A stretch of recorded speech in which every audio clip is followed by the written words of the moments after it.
Coming to you live from the Big Brother backyard, it's Rob Has a Podcast at the Big Brother 19 finale, and now here's the guy who's going to find out why one guy is boys and somebody else is gumpy tonight. I am Rob Cesternino. Thank you so much for checking out our finale coverage. Really exciting night here. You can feel the energy after what just happened only moments ago in this very house to my left. We are in the Big Brother backyard. We're going to have all of the cast members of Big Brother 19 that are here come through here to do interviews with me one-on-one. We've taken your questions. I'm going to be asking a lot of questions that you guys submitted to us.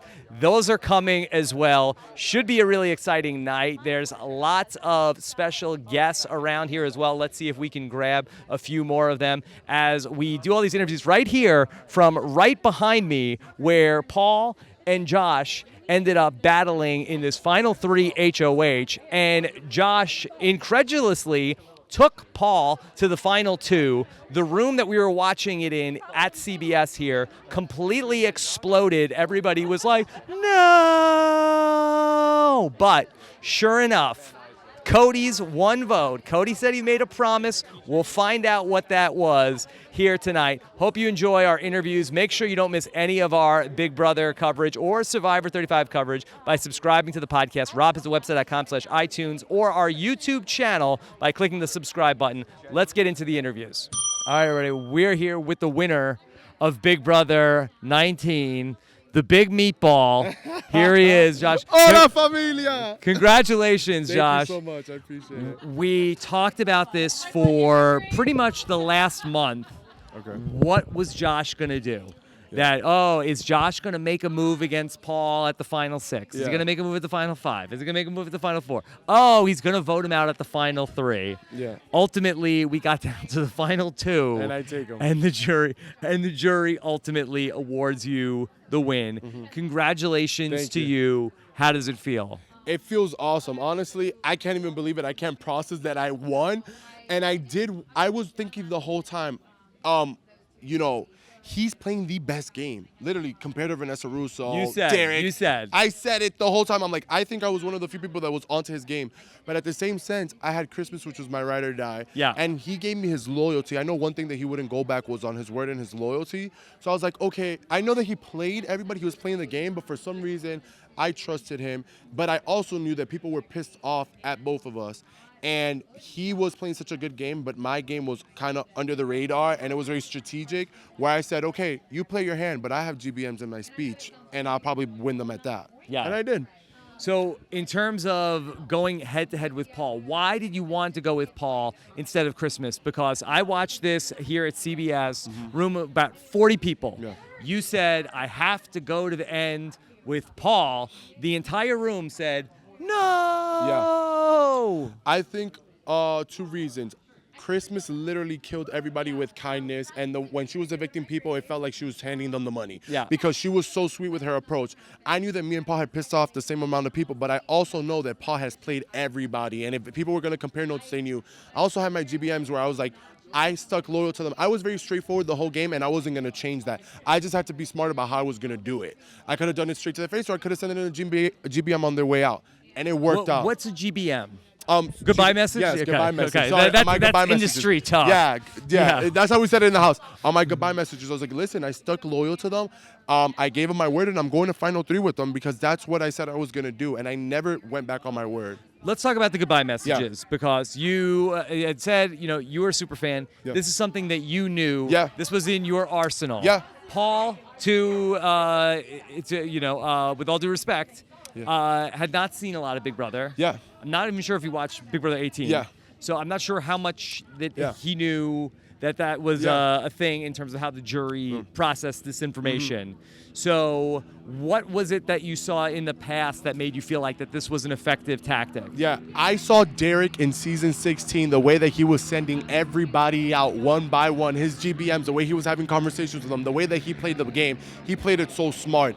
Not only that, I knew people said he said it was a coward move or anything. I'm like, listen, I have goodbye messages and I have a speech, and that's part of my game. I'm not playing until I walk out of this house. So it was my approach, and it was part of my strategy to let people know where I stand, why I did what I did, and I stuck to be loyal, and I knew that people would respect that at the end. Something that I thought you did very effectively tonight was in those final twos, you were talking directly to people. Yeah. Where I felt like Paul had messages to the group. Yeah. You singled some people out Yeah. and talked about that. Yeah. Was that something that was premeditated? Yeah, I definitely thought about it, and I wanted to make it very clear, especially to Alex, why I got Alex out. Alex was one of the best competitors. Not only that, she knew the game as much as I did.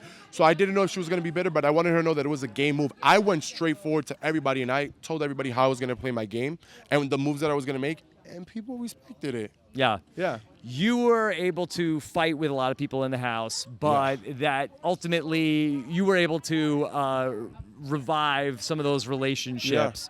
Was that something conscious that you did, or that's just your personality? No, that's just who I am. I think that in the moment, if I feel something, I say it, and if I feel bad about it, then I'll go back and apologize. But if I don't want to apologize, then I stick by what I did. And that's just who I am. I don't hold a grudge, and I'm not a bitter person, and I'm not mad at the world. But if I see something that I don't like, I say it and I speak on it. I knew that was going to be my strategy because I'm very vocal and opinionated. And when I see something I don't like, I say it. And I knew that my strategy, literally, if you watch my pre-interviews, I'm like, I'm going to call people out on their gameplay because I'm going to be true to myself and be loyal, and they're not going to have anything on me. And that's what I did. Do you feel like that you won the game or Paul lost the game? I feel like I won the game. I won the game because I was straightforward. I literally said it how it is. I stayed true to myself. I was honest. Not only that, I played the game all along. I played it from all angles. I played it from GBMs. I played it from speech. I played it with relationships that are formed. And as people were walking out, also, I was either making up with them because it was real, or I was telling them, I'm a huge Super fan, so I want you to know that. I think that people didn't want to see I thought that people didn't want to see a vet win, but I knew that the super fan thing with all the fans that were in the house, it would throw them off. In terms of how you imagined that final jury vote would go, were you thinking 5-4? Did you think you would have more votes? I thought that as soon as I saw Christmas vote come in, which shocked me because it was Vault and I was so close to her. You get me? She knew my whole game all along. She knew I was a super fan. And you thought you had Christmas. I thought I had Christmas. So as soon as her vote dropped, I said, Paul, I lost. Yeah. And then boom, Cody surprises me. I'm like, I was in complete shock. I'm still in shock. So yeah. Yeah. What was that like sitting there with Paul in the final two? Julie is playing these goodbye messages. Obviously, he did not know that happened. Yeah. He seemed upset. Yeah. What was that like? I mean, I was also upset with the whole puppet thing. I was like, I genuinely stuck by you, but he did play everybody. He played a great game, so respect to his game. Yeah. But although that was just something that was in the diary room. Yeah. Only we saw it. Yeah, I wasn't lying in my GBMs. I wasn't making up a lie. I wasn't fabricating it. You could say that I was a coward. You could say that this and that, but it was all the truth. And people didn't know my piece and my part. And I was honest, and it worked. So, in terms of your Big Brother future, do you want to play a Big Brother again, or you feel like you're done with Big Brother? I honestly need some time to decompress, and this was the hardest thing that I've ever done in my life. It was the biggest dream, the biggest blessing, but the hardest thing. So I need some time. Yeah. I don't know if I'll jump right back in like Paul, but if you give me a year or two, I'll probably do it. Did Big Brother have you grown from this experience? Whereas that you cried so much in this house, Josh. Will you? Was this a life-changing experience where now you have like this harder exterior? Mm-hmm. I've grown. Or you're more open because of this? No, I've grown so much in this house and I've matured so much that I take away so much. Not only do I take away that I won and I lived out a dream, but the maturity and the growth that I gained and the true friendships that I gained with Paul and Christmas, I take all of that. So I'm winning from all angles. Yeah. It's awesome. Do you realize that most of the questions that I have for you that people sent in were about why you lost to Paul? Yeah, which was crazy.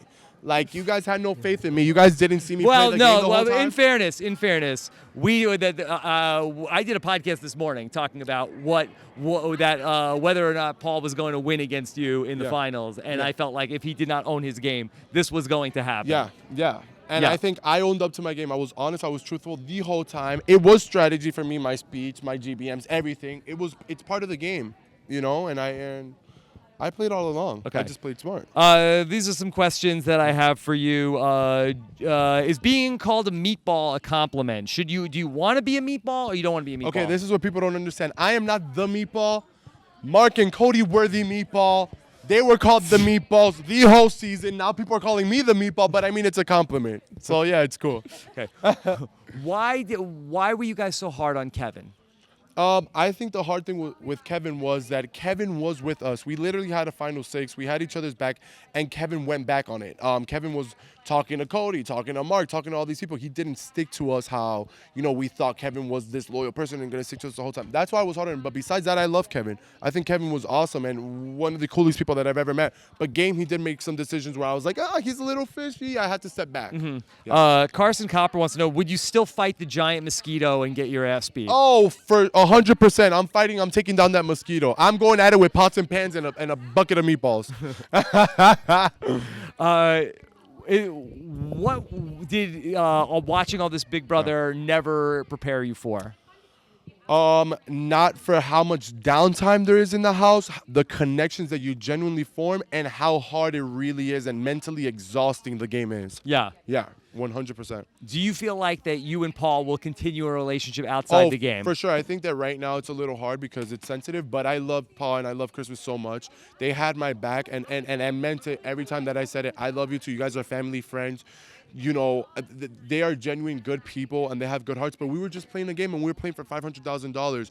Everybody's playing their own game, but at the end of the day, I love those two and they're my friends for life and they're stuck with me. Do you compare how this all went down at all to Ian and Dan 5 years ago? Yes, completely compared to it, and that's what I was thinking the whole time.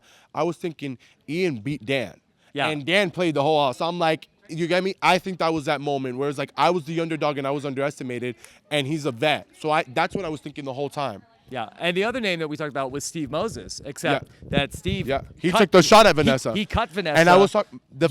You kept Paul. The funny thing is that my mom saw that season with me, and she was like, she loved Vanessa, but she knew the game that she played, and she was like, I knew that she was like, take a shot at Paul, but I knew that if I stuck to him and jury, that I would probably have it. And I did. I won. Okay. Well, congratulations again, Josh. Job well done tonight. And all the best to you. Thank you so much. I'm sure that the future is going to hold a lot of exciting things for you, buddy. Okay? Thanks, buddy. Thank you so much, man. Take care. I appreciate it. All right, everybody. We are here with Paul, who is really the man of the season. You dominated the action for the 92 days of this game.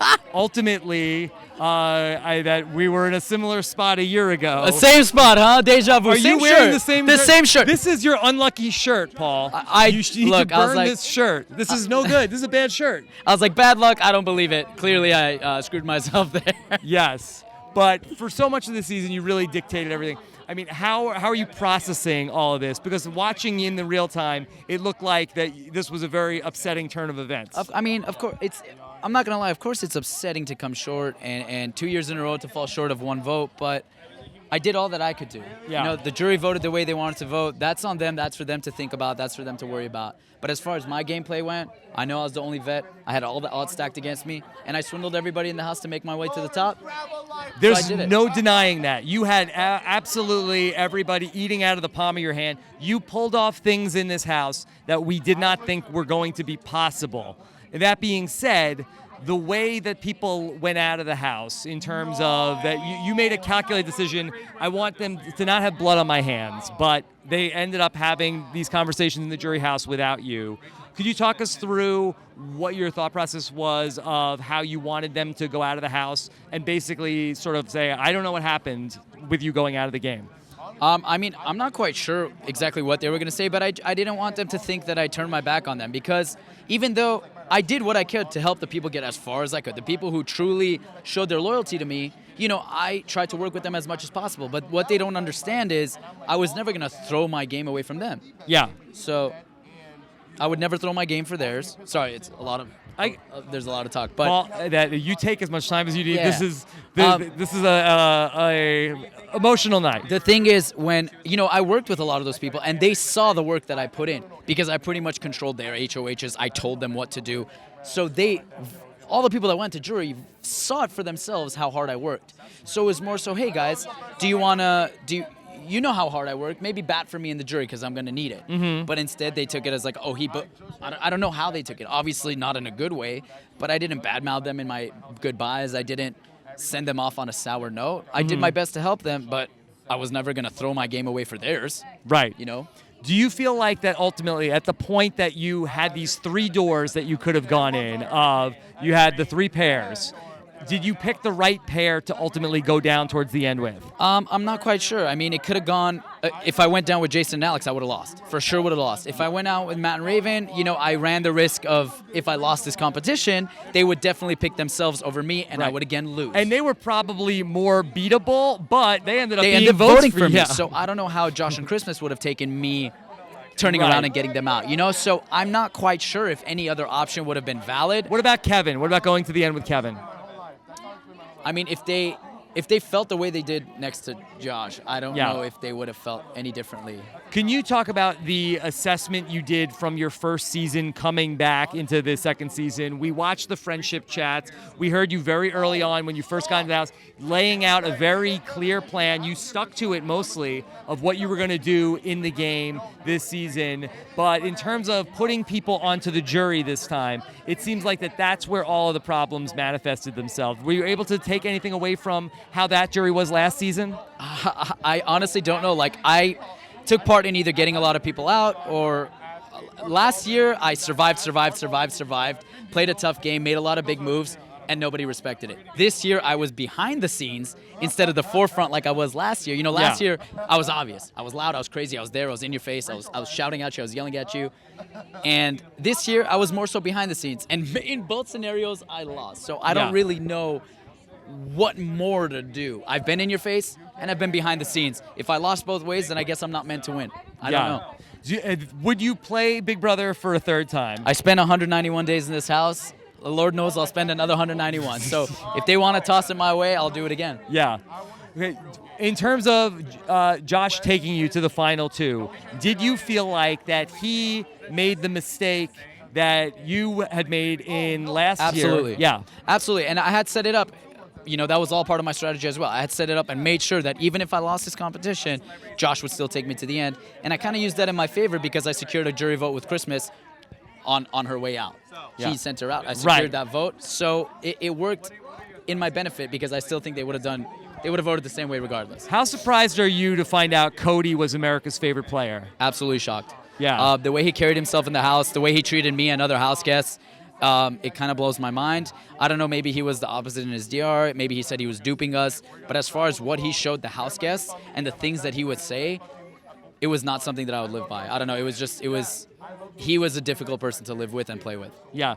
I don't know if that necessarily came through on the show in terms of that there was questions that Elena asked about, Paul, do you feel like that you were responsible for some of the, there was harassment that went on in the house of people? Here's the thing. People were labeling, tossing the word bully around all season. I think bullying is when you personally attack someone to hurt their feelings.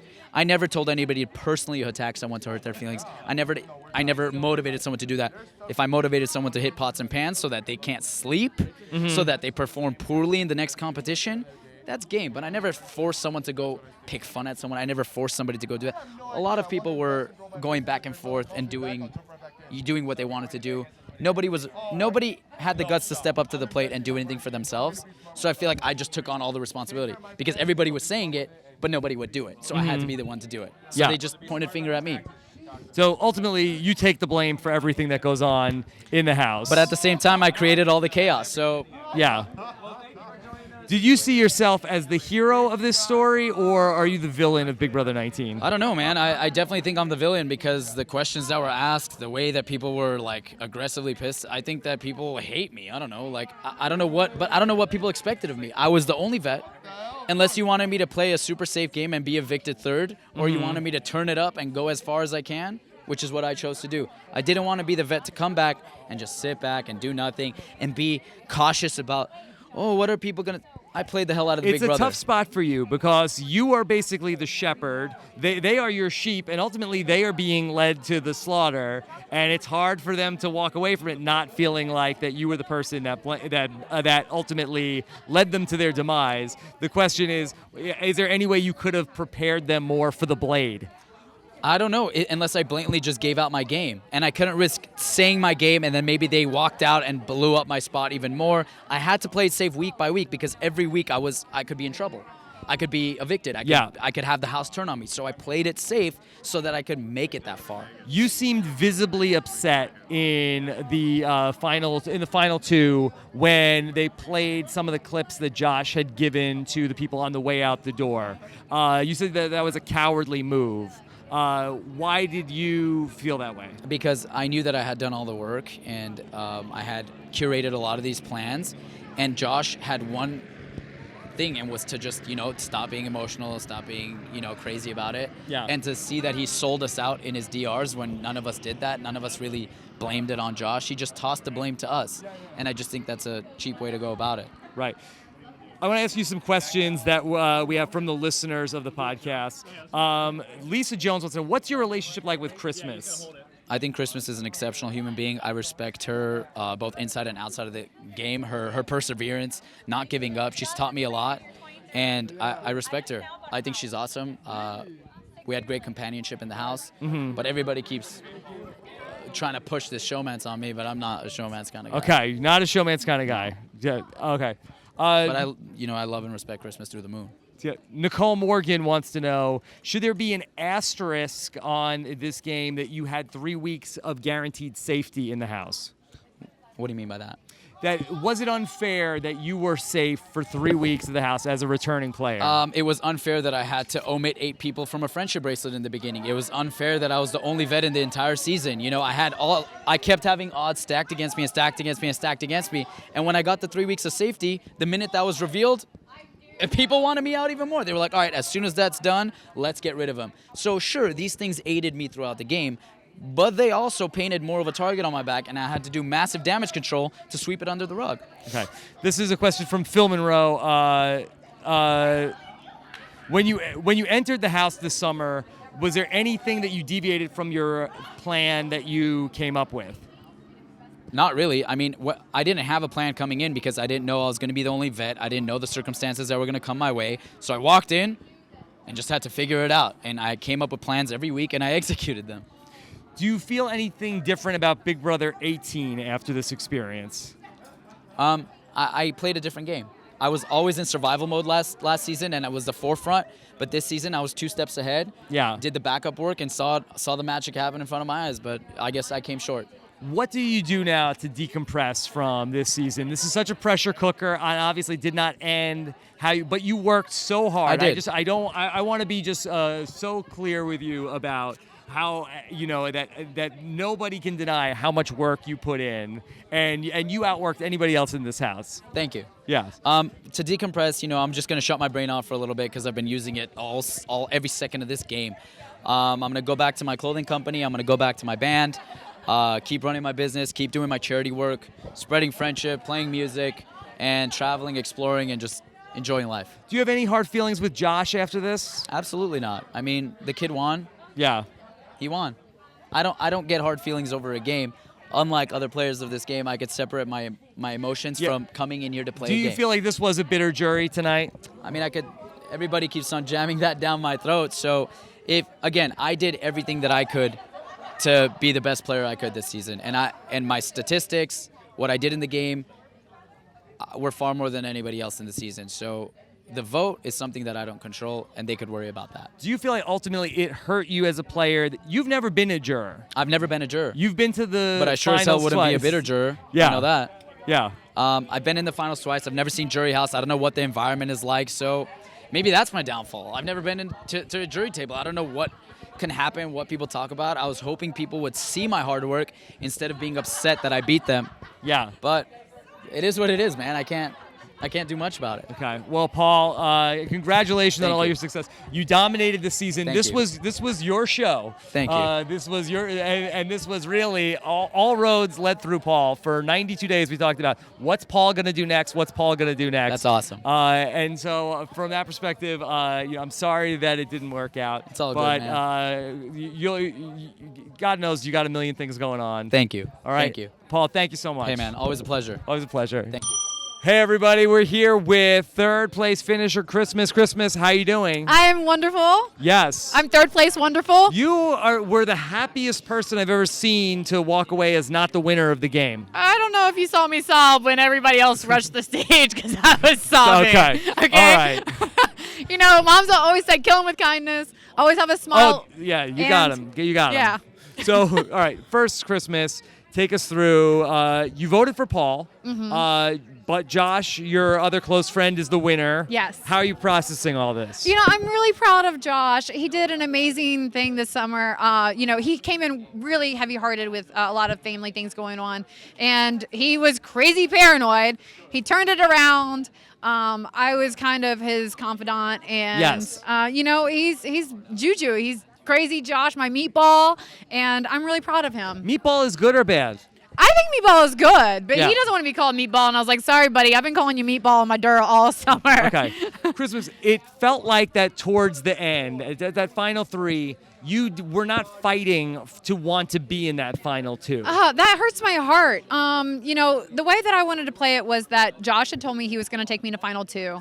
And I wanted to make sure that when I was there in that position, I wanted to tell people how I felt and go out with my head high and not kind of grovel for that position. Right. So I knew that he would either going to take me or Josh. I mean, he was going to either take me or Paul, and he had promised me. And so I didn't feel that I needed to, not necessarily need to ask him for it, but I wanted him to either hold up to his word or not get my vote. But you said that you were proud of him ultimately. Yes. Because he took you out of the game. No, I'm proud of him for the way that he conducted himself for the game. I'm also proud that he made the better game decision. Yeah. I think You feel like you would have beaten him in the finals. I think that I had less black marks against me for him or Paul. Yeah. So I think that either one of them had taken me, then there was a good possibility that I would have won. Okay. So in terms of Do I like it? No. no, you don't Not like at all. it. You don't like it. All right, Christmas, can you settle something for us? I don't know. Okay. Maybe. What do I have to settle? How do you feel about Paul?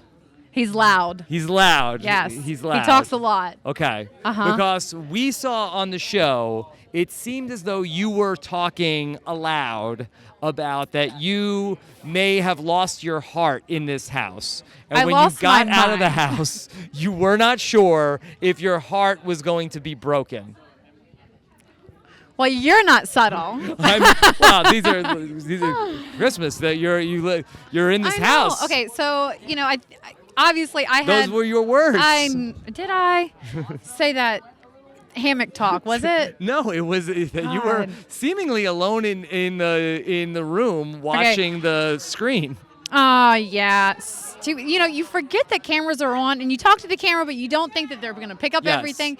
So, okay, so I think that he's an amazing person. Yes. And Big Brother House amplifies everything. Yes. And you know, we're not quite out of the house. Yeah. So Because I there is a don't way know. that you could read this season where that if you like Paul more than a friend, then maybe that changes the way that you play the game. Paul and I were honest with each other from the very beginning. Yeah. I saw Paul's strategy for putting people into position all season long. I saw Yes. that from the very, very beginning. And I know that he tested me and my trust, and I was honest with him. So I knew that he could trust me and I could trust him.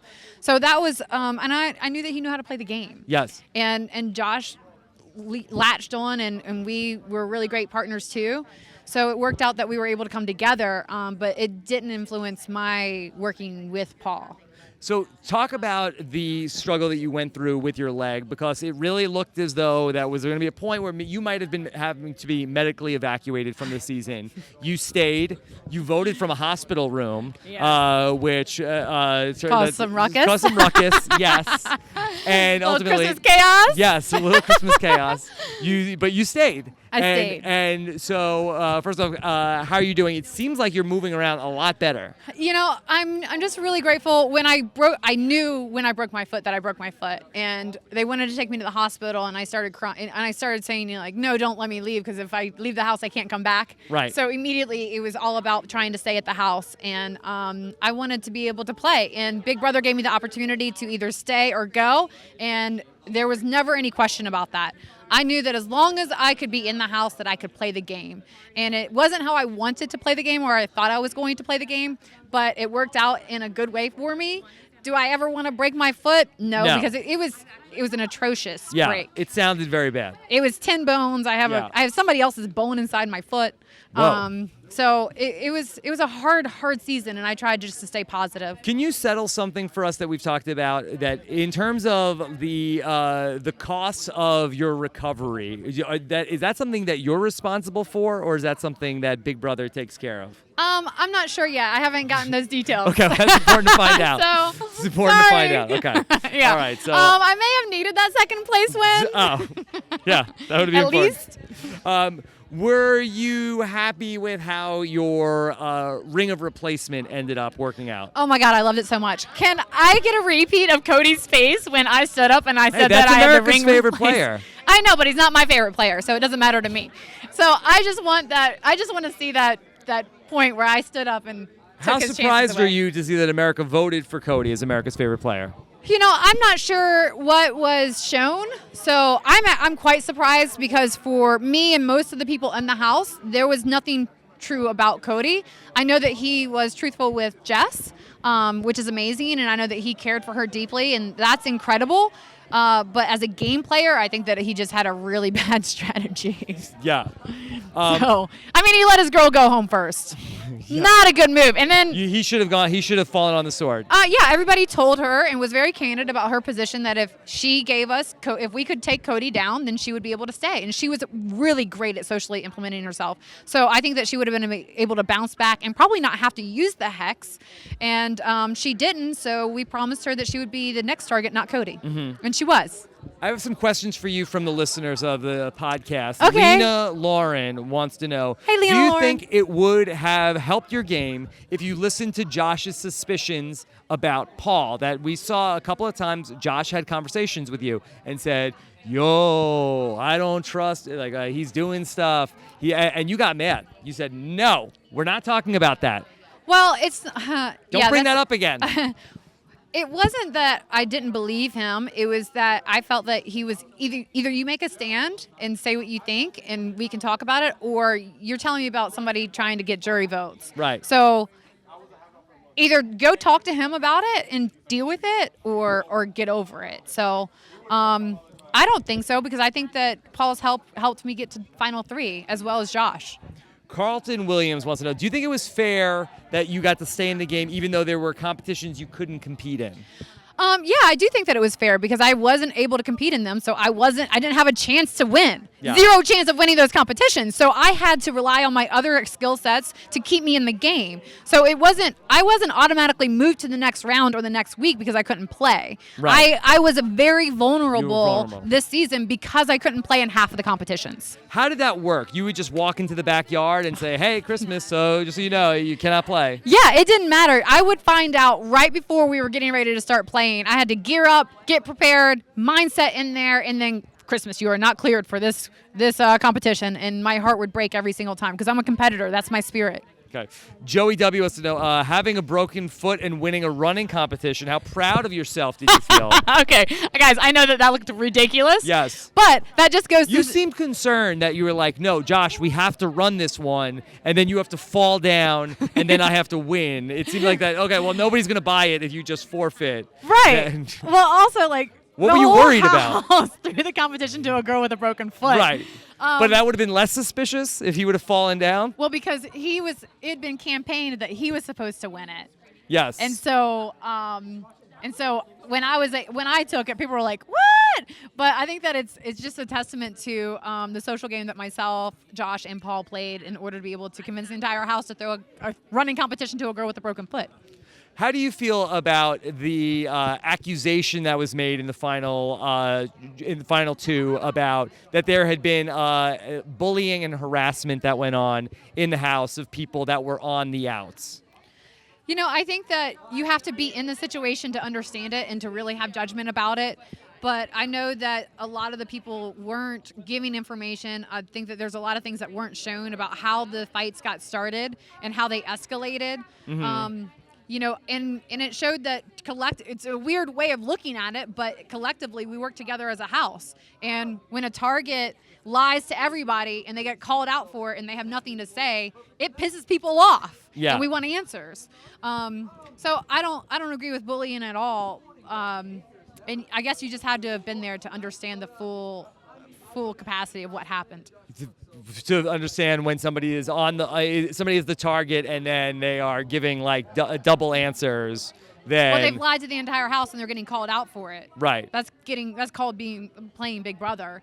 It just so happened that they got called out by the entire house. Mm-hmm. There was some points of aggressiveness and bullying that I didn't particularly like. Like what? I'm not going to go into that. Okay. People can watch and see what they see. But it's a good point to be able to start having conversations on how to conduct themselves in a group fight. Who from this season are you going to stay in contact with? Obviously I'm going to stay in contact with my meatball and friendship. Right. Obviously. I really dug Jillian. Unfortunately, we were on the block together, Right. and she had to go. Queen Jillian. And I felt personally connected to Jess as a friend. Yes. So depending on whether or not her boyfriend will be all right with it, So I'd you're like to get a beer with her. Right. So you're pro Jess, and then Cody is the Yeah, flying the and ointment. honestly, Cody came in playing Big Brother. He came Yeah. in probably too aggressive. I don't know who he is in real life, and we might be able to have a beer together, and I might be proven wrong. I would like that. Yeah. But as for people that I know I'm going to hang out with, those people are obvious. And anybody else that wants to call me up, go get a beer, hang out, I'm down with any of them, And really. you've talked about how that because of what happened to your foot, you were not able to play the game that you thought you were going to play Yes. originally. Yes. Does that mean that you are hoping for another shot at Big Brother? I'm just saying, Big Brother, if you want me to come back, I'm not going to break my foot next time. Right. Okay. And maybe I'll be able to be full Christmas, because I felt frustrated a lot of the time because I knew that my personality wasn't as strong as it normally is, and I couldn't really shine the way that I wanted to shine because I had to play this very different game.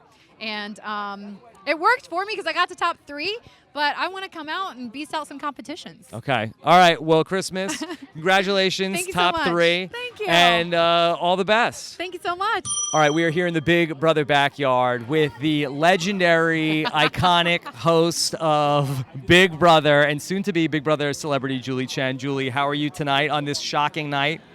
I am amazed. What a nail biter. I thought it was so exciting. Every moment, every act, it was like, watching Paul play that final HOH and change his answer at the last second, Yeah. which set him behind another point. Josh winning the final HOH, I think, not only shocked the audience, but I think it shocked Paul, because Paul won that last year. Yeah. And he's very good. He's won a total of 9 competitions this summer, down to the final vote, and Cody being the deciding vote. Mm-hmm. And that Cody, who made no bones about having zero tolerance and love for Josh, having to put that key in the box for Josh. Yeah. It was really great theater, this whole episode tonight. What do you think Paul did wrong? I think Paul did a couple of things wrong. When Josh and Paul were pleading their case to the jury tonight live, he did a good job stating his case. He was calm and he was clear. I think he could have been a little bit more remorseful about having to blindside and backstab people. I think had he owned that a little bit more. But when Josh was making his own case, Paul was making these faces. He was like, Yeah. I've never seen that before. and it was rude. Yeah. And I think that didn't go over well with me. And if I were a juror who already is on the cusp of being mad at Paul and looking for an excuse to not give him my vote because he fooled me and, played me, that was the final straw. It was like, oh my gosh, this guy's so close to $500,000 and he's kind of being a brat. Yeah. I didn't think that was right. And maybe, yes, you can argue in the final hours of knowing, he's going to say goodbye to Jason, he could have clued him in, but he really couldn't, because once you tell one person, you've told the world, and he had to keep everyone in the house in the dark about his ultimate, plan. Yeah. Julie, tell me if I'm projecting here, but it seemed like, especially tonight with Christmas and then earlier this season with Raven and with Matt, you seemed a little frustrated as the players sat with you and talked about they had a completely, I'll say the word delusional take on what happened in the game, and I know that you can't reveal information to them. No. How hard is that for you to bite your tongue in those moments? It's actually not that hard for me to bite my tongue because the last thing I want is to taint the jury. And they're going off to jury, so I have to just be like, stone face, poker face, because I feel like house guests, they look into any little thing I say and they see what they want to see, so I just have to just let them talk and I just have to listen. Julia, we're all really excited about Celebrity Big Brother. You dropped the big bombshell on us like 2 weeks ago now.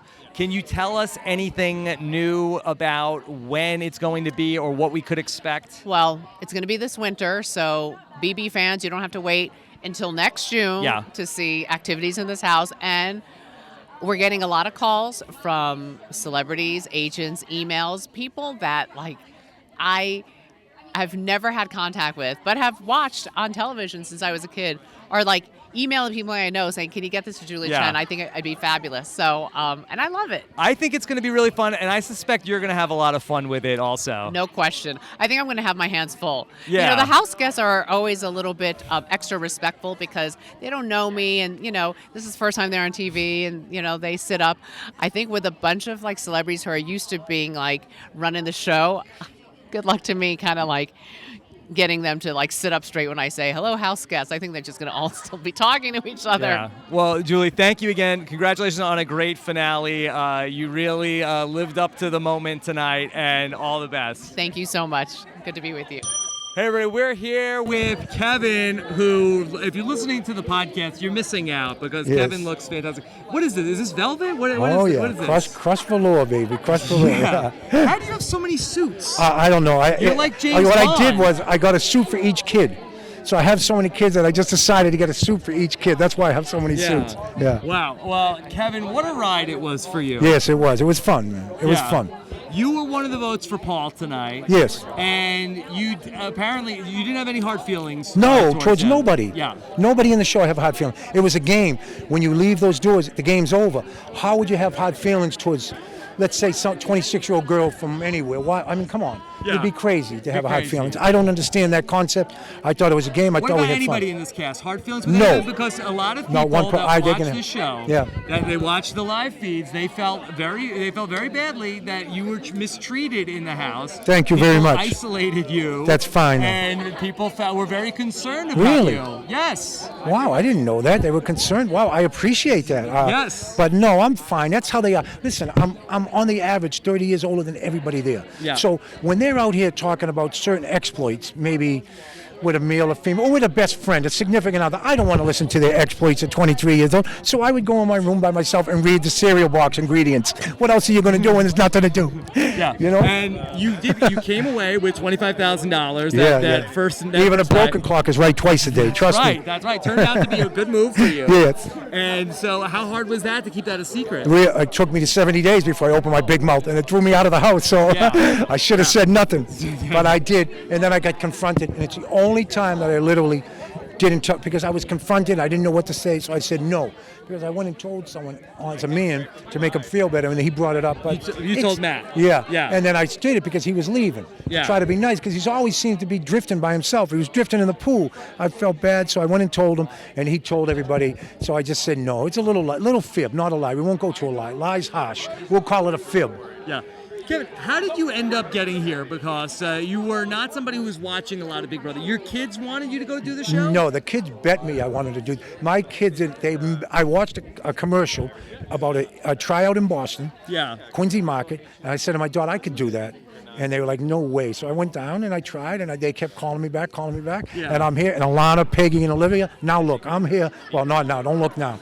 Because I didn't do good in the physical comps. I left my physical suitcase back in Logan Airport. I apologize for that. How many suits did you bring with you in 7. the suitcase? 7 suits. 7. Yeah. No, maybe 8. They took 3. They took 8. So you brought 8. Yeah, I didn't know, man. I thought we were going to go to L.A. I thought we were going to go to the beach a couple of days. We were going to go out, get an Uber, go to a club, hang out. I didn't know we were literally locked in here, this asylum, for the whole time. I didn't know that. So next time I'm bringing one suit, maybe reversible clothes and stuff like that. Will you do it again? Sure, I'd do it again. Yeah, really? Yeah, sure. Did you enjoy it? Because it seemed like you were over it towards the end, Kevin. No, I was over whether I was going to beg people to vote for me or to keep me there. Yeah. I just said, man, whatever they're going to, what point would it make with 8 days left, and I knew I was going to go out to start begging you, and I knew you were already set where you're going to do it, set in stone, so you're going to say yes to me in my face. But when you ultimately did go out at that Final Four, the plan that you believed going into that was that they were going to keep you. Yes, 100%. And then, but I guess that's what everyone believes. That's what everybody thought. Yeah. And then it was ultimately ultimately it did not go according to the plan. No. But you seem fine with it. No, I do, because I am fine with it. I mean, the plans are plans. You got to remember, Josh and Paul are 23, 24, and Christmas, a female who's 30, whatever. I didn't fit in. A lot of times they were up in the HOH. Yeah. They were hugging, scratching. Well, how hard was that for you That was difficult, as an adult? And then here's somebody who's calling the shots, who's a very younger man. Yeah. And you have to, and that's your boss basically in this house. Well, he was the one. He was the one because he came to me with a good word. He said, do you understand the concept of the game? And I was like, no, but still, for not understanding the concept, next time I come back, you're looking at the winner. The winner. You were looking at the winner. Okay. I have a lot of questions for you from the listeners of the podcast. Okay. Yes. All right. This is a question from Doug. Doug, what's up, What Doug? did you actually know about the game when you started? Very little, Doug. Let's just say very little, Doug. No, not much. I knew that you come into a beautiful establishment here and you play some comp. No, I only knew a little bit, Doug. But I mean, that was my whole experiment, to come here and do the Big Brother experiment and see if I could outsmart them, which I did, took number 4. Okay. This is from Matthew. Matthew M wants to know, why do you always do the duck face? I don't know. It's a 70s thing, man. I used to do what John Travolta did in Saturday Night Fever. So I thought I was in Saturday Night Fever. So I do the duck face. Why do you call it the duck face? What does that mean? But is that the duck face? Duck bill. Really? I don't know why I do the duck face. Maybe the mirrors in my house were narrow. Yeah. The mirrors in my house were narrow when I was growing up. And how so do you start had to combing your hair with a toothbrush? Because, man, the girl wouldn't let me use a hairbrush. So you have to adapt and use what you can. I never did the hair. I did the sides. So it's just a brush, push it down, back under the hot water, back up top. Did you really get into a shootout at a Knights of Columbus? No, I didn't shoot it out. They did. You were there? Yeah, of course. They shot the TV screen. But I didn't shoot no one. I never shot it. They pulled it out in the middle of a card game and shot the TV screen, yes. Why? I'm going to say alcohol influenced a little bit of that. I'll just say that. I don't know why. It was 1980. What do you think the Patriots' record is right now? I found out. I can't believe it. I would have said you would have got my suit off me if you wanted to bet me on that one. I would have said 2-0, 2-0. No. They're 1-1, I guess. Do you have any plans for the 25K? That's from Jacob. Jacob, what do you, Jacob? Obviously, you're not married with 6 daughters. The plans are limited. Yeah, I'm going to get about $30, and that's it. They take that money. Are you kidding me? Kelly wants to know, what's the significance of the rubber band around your wrist? Which one? Do you have a rubber band? This one? Yeah. So I went in the have-not room for the first night. This was on the floor. So I put it around my wrist to remind me I didn't want to go back in the have-not room another week. But I did 2 more weeks. So apparently maybe I should have put it on my ankle or something like that. It didn't work much. But I liked it. It made me think about things. So I kept it on there for a reason. You have to grab at any little thing you can in this show, in this house. And that's what I use. That's all. Yeah. Nancy Sen wants to know. I love that name. My grandmother's name. How did you stay sane those last few weeks in the game when the other house guests were being so unkind to you? Nancy, I don't know. That's just how things go, Nancy Bell. I appreciate it. You call me later. We'll talk about it. We'll go out to dinner and talk about it or something. I don't know. I just let it go over my shoulder. I actually thought they were insane, so it didn't bother me as much. Kevin, who from this cast do you think you're going to keep in contact with? Oh, I'll keep in touch with, Josh, Give Paul, me the full Jason. Thanksgiving roster. I don't know there? if Ramses is coming. He's invited. Josh now, he's a multimillionaire, so we may not see him. Half, he may be bringing the turkey. Half, he may be bringing the turkey, and Jason has his own family. Paul said he was going to come, but we'll see. Everyone's going to do everything until it happens, so we'll wait and see what happens. But you're invited. You guys invited. There you go. We got that on video. You got that on podcast. Yes, we got that on video. Thank you. All right, and Kevin, just like big picture, what don't we get not being in that house?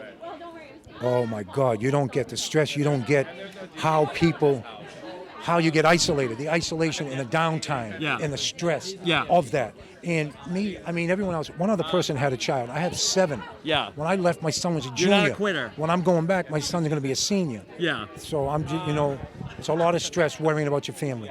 Now, how frustrating was it for you? Here you are, you're in this house, you're getting fed some information from Paul, you're getting a sense of what's going on. You try to tell some people some things along the way. Yeah. You try to tell Cody some stuff, you try to tell Whistlenut some stuff. Yeah. To no avail. They wouldn't listen. They go back and then they say, hey, Kevin says I know. saying this to then me. I learned my lesson.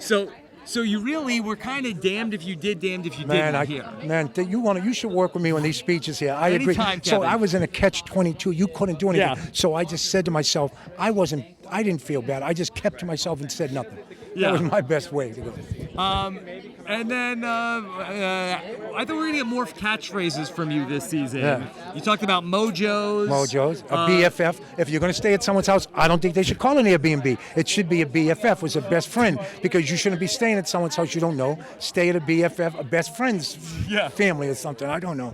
Okay. So I make some. I always did that though. My kids, they get so mad at me.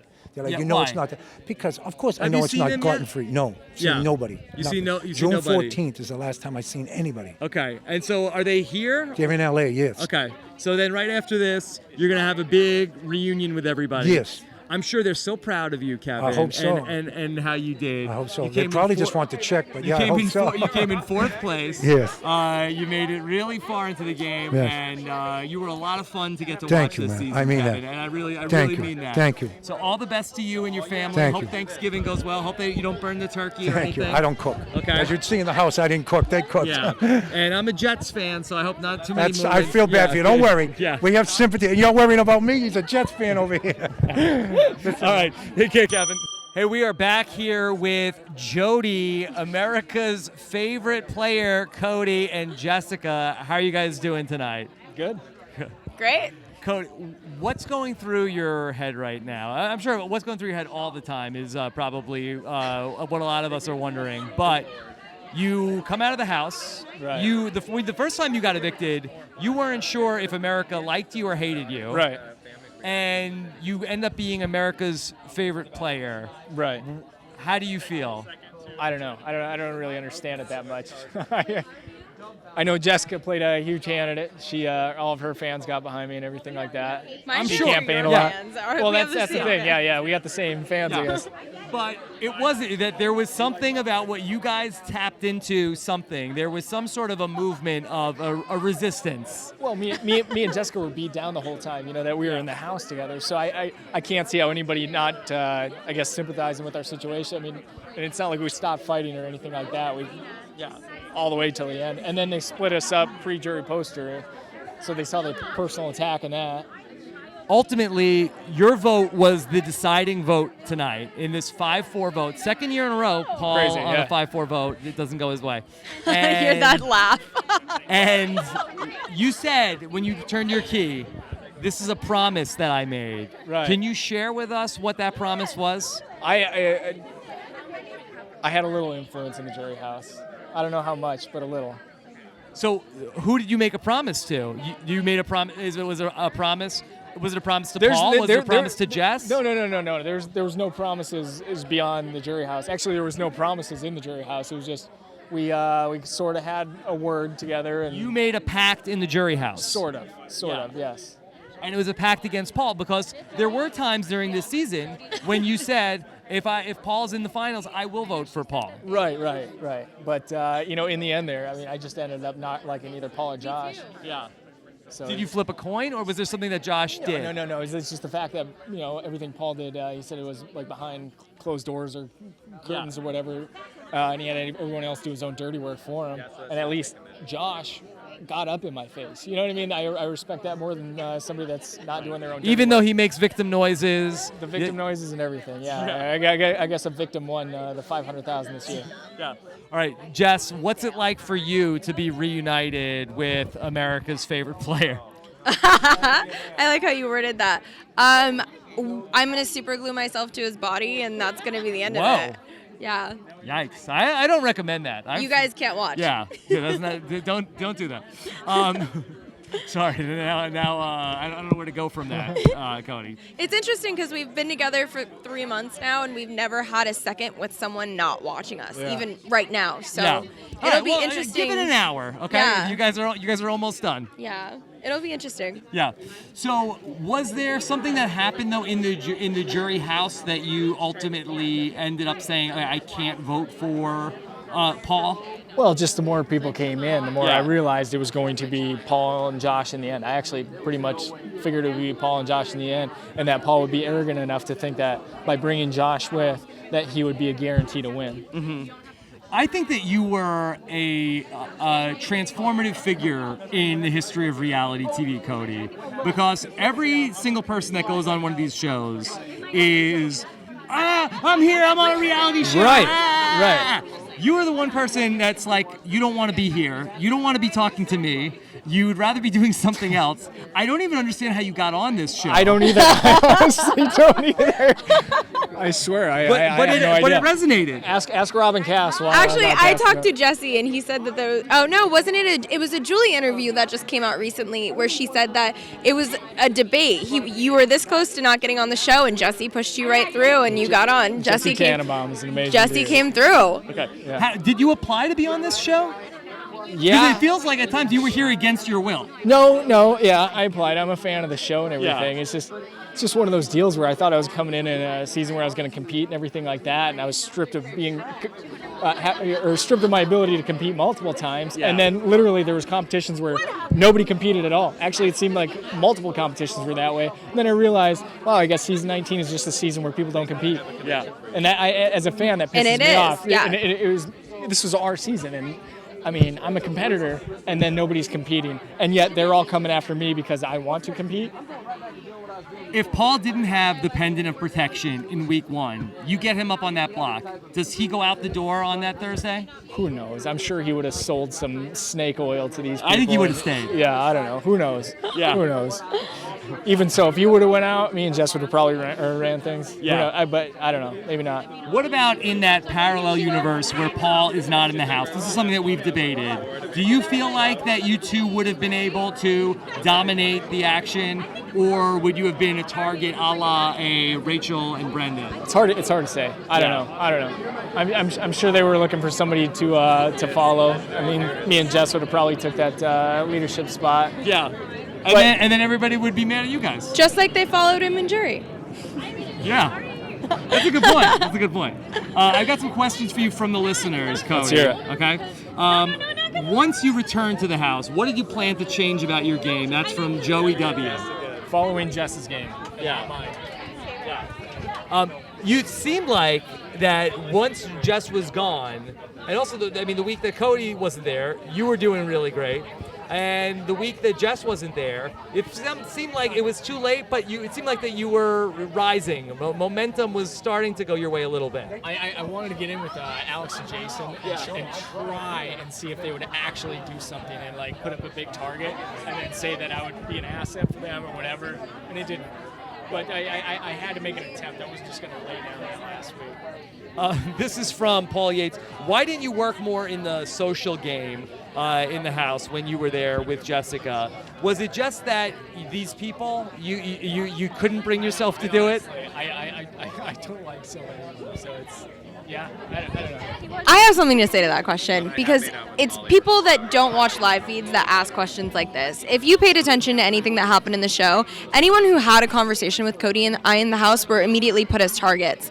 Mark and Elena never had an alliance with us. They had a friendship with us, and they still spoke to us even though the rest of the house told them not to.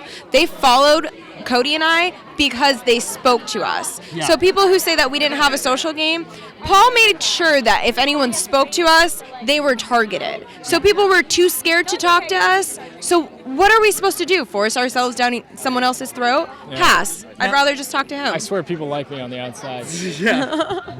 Well, a lot of people do. You're America's favorite player. I forgot about that part too. No, I got good friends too. Yeah. I don't doubt it. Jess, you said that if you had a vote, you would have voted for Paul. Cody, you ultimately voted for Josh. Is there any sort of disagreement here about what you should have done? Like, were you happy? I'm not upset. What's funny is she could have made that decision and I could have made the decision. We would have both been happy with how we came to terms with that decision yet. Have you had any interaction with Paul since tonight? And will you ever? No, these people aren't existing. Okay. I've also been exposed to everything that people have said behind our backs because I've watched live feeds. I've had Jody fans tweet me just about anytime anything was said about Cody and I. And what's so mind-boggling is we've been out of the house for 4 or 5 weeks now, and still talking about every us, or single what? every single day. I mean, just the other day, Paul and Josh had a hour and a half conversation about bashing just him and I. Hour and a half. Timed it. Hour and a half. Okay. No relationships there. We live rent-free in their heads. Yeah. So I don't know what that says about them. over all of them.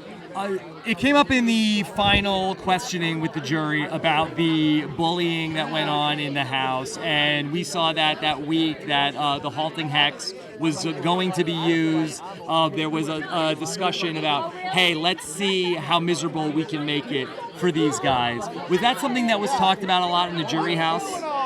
No, I mean, not with me. I mean, I'm not a victim, so I'm not gonna. That's right. Try and pretend like somebody's bullying me. Do I seem like an alpha or a beta to you, Cody? If you're Rob with Rob Has a Podcast, you're definitely an alpha. All right, let's isolate that. That'll Your be name's Rob on the now. mic, Yeah. That's right. America's favorite player there. It's not Podcast Has a Rob, you know. Yeah, that's right. All right, look, I know you guys want to get out of here, do God knows what. So thank you guys so much. For, Unholy things. Yeah, What? yes, for even giving me this much time. Christian man. Appreciate it. We got to get out of here, okay? All right, we are back here with Alex. Hello. How are you doing? I'm doing really well. Yes. Thank you for asking. Okay. Very good. Are you happy with how everything turned out tonight? I'm extremely happy about the way things turned out because I did vote for Josh. Yes. You voted for Josh. Yes. But you were Paul's right-hand person, seemingly, And through how did most that of go the for season. me? Right. And so, true to that petty hat, Yes. you did not give him your vote. Do you expect to have a relationship, ongoing friendship with Paul after the season? Well, he doesn't really like friendships, obviously, so I'm not really sure that's going. But I did throw the ball back into his court. I did tell You him did. I wasn't going to I vote like for that. him. I like but that. if you still want to be friends and it's just a game, then we can be friends because we live very close to each other, so let's be friends. Do you suspect that will be the case? I think he will get over it, but I mean, like, at the same time, like, he had the option of taking me all the way to the end and losing and becoming second place. I think second place is great. I would have rather had second place, you know? Yeah. $50,000 is a lot of money. In the eye of the beholder. Yeah, right? I guess that's old hat for Paul. Second place. He's comfortable there, I think. He's been there. Yeah, he's been around the block Been twice. there, done that. Could you just take us through, you got to jury. Yes. We really only got to see one segment of you in the jury house before the stuff with Dr. yeah. Will tonight. So could you just take us through you sort of piecing together everything that happened ultimately in your downfall? Okay, so from the beginning, so I knew that Paul was doing something shady, but I just didn't want to believe it. And then by the time I had already realized it, it was by the time I had thrown the BB comics and ultimately sealed my own fate. So I knew right then and there when he said he wasn't going to use the veto and I threw it to him, I was like, oh my God, I just ruined my chances of Big Brother. And that's why I did the classic, on the block situation where you lock yourself in the have-not room and you read the Bible for 4 days before you get evicted. But really what my whole thing was is I wanted to vote for Paul and I wanted to trust in him because he'd been so honest with me and he told me everything that was going on and I believed him. But when I get to the jury house, I find out that everything he said was a lie. He was doing it just for his own self and that he had actually just basically used Very me and Jason. gumpy. Yes, very gumpy. Let's not use that word. Let's not make it a thing. Oh, too late. Too late, Alex. I know. But yeah, I can't, I just would never do that to a friend. I wouldn't do it to Jason, and I thought all of us were honestly going to battle it out, all three of us. Yeah. So in terms of tonight at the jury roundtable, Dr. Will called you out a little bit tonight. For lying? For about saying that you never lied. Is fake crying not lying? If you can cry and there's tears, isn't that real? But in all honesty, it didn't actually do anything or benefit my game. So yeah, I shouldn't have fake cried. But how many times did Josh cry? Because some of those times must have not been real. Yeah. Alex, you said in the preseason your goal, your dream was you were going to be Nicole Franzel, Big Brother 16. Do you feel like that you were 16, on the 18. No, well you said you were going to lose and then you were going to come back. Do you feel like you are on that trajectory? I am on that trajectory, but do you know how hard it is to play Big Brother? It's way harder than you think. Do you know how hard it is to watch Big Brother? It's really hard because I am a fan. Like, I'm sorry if I'm screaming too loud and it hurts your ears back home. But like, literally, like, this game is like way harder than you think. Like, you're on from the second you step foot in this house to the second you step off the stage, and you're still playing the game up until this minute right here. Okay. All right, we need to talk about Kevin. Okay. And a lot of people are upset that you were very mean to Kevin Did they in the house. Did they see what Kevin was doing to me? They see. Well, let's get your side of the story.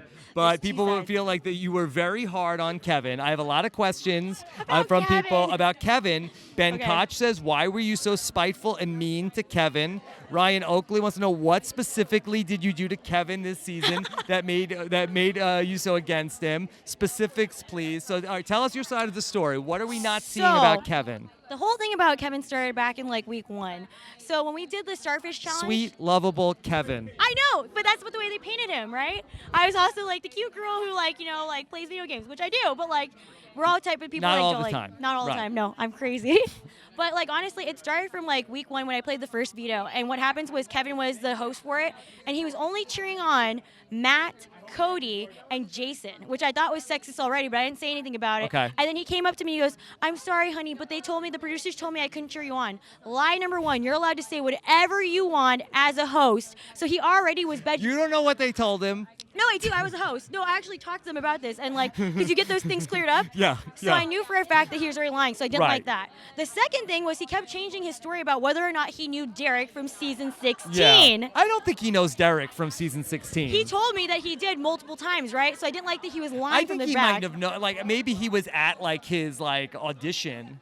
Like he said that, but yeah. then after when Derek came and visited us on day 58, I know the dates. Kevin what is not happens an was- undercover No, police officer. I know. But what ended up happening was I ended up confronting him. I'm like, why don't you go say hi to him if you already know him, Kevin? And he's like, I can't. Production said because I know him personally, I'm not allowed to talk to him. And I was like, dude, he just lies. And he would intentionally ask questions just to piss me off. Yeah. Over and over. You guys made him really sad.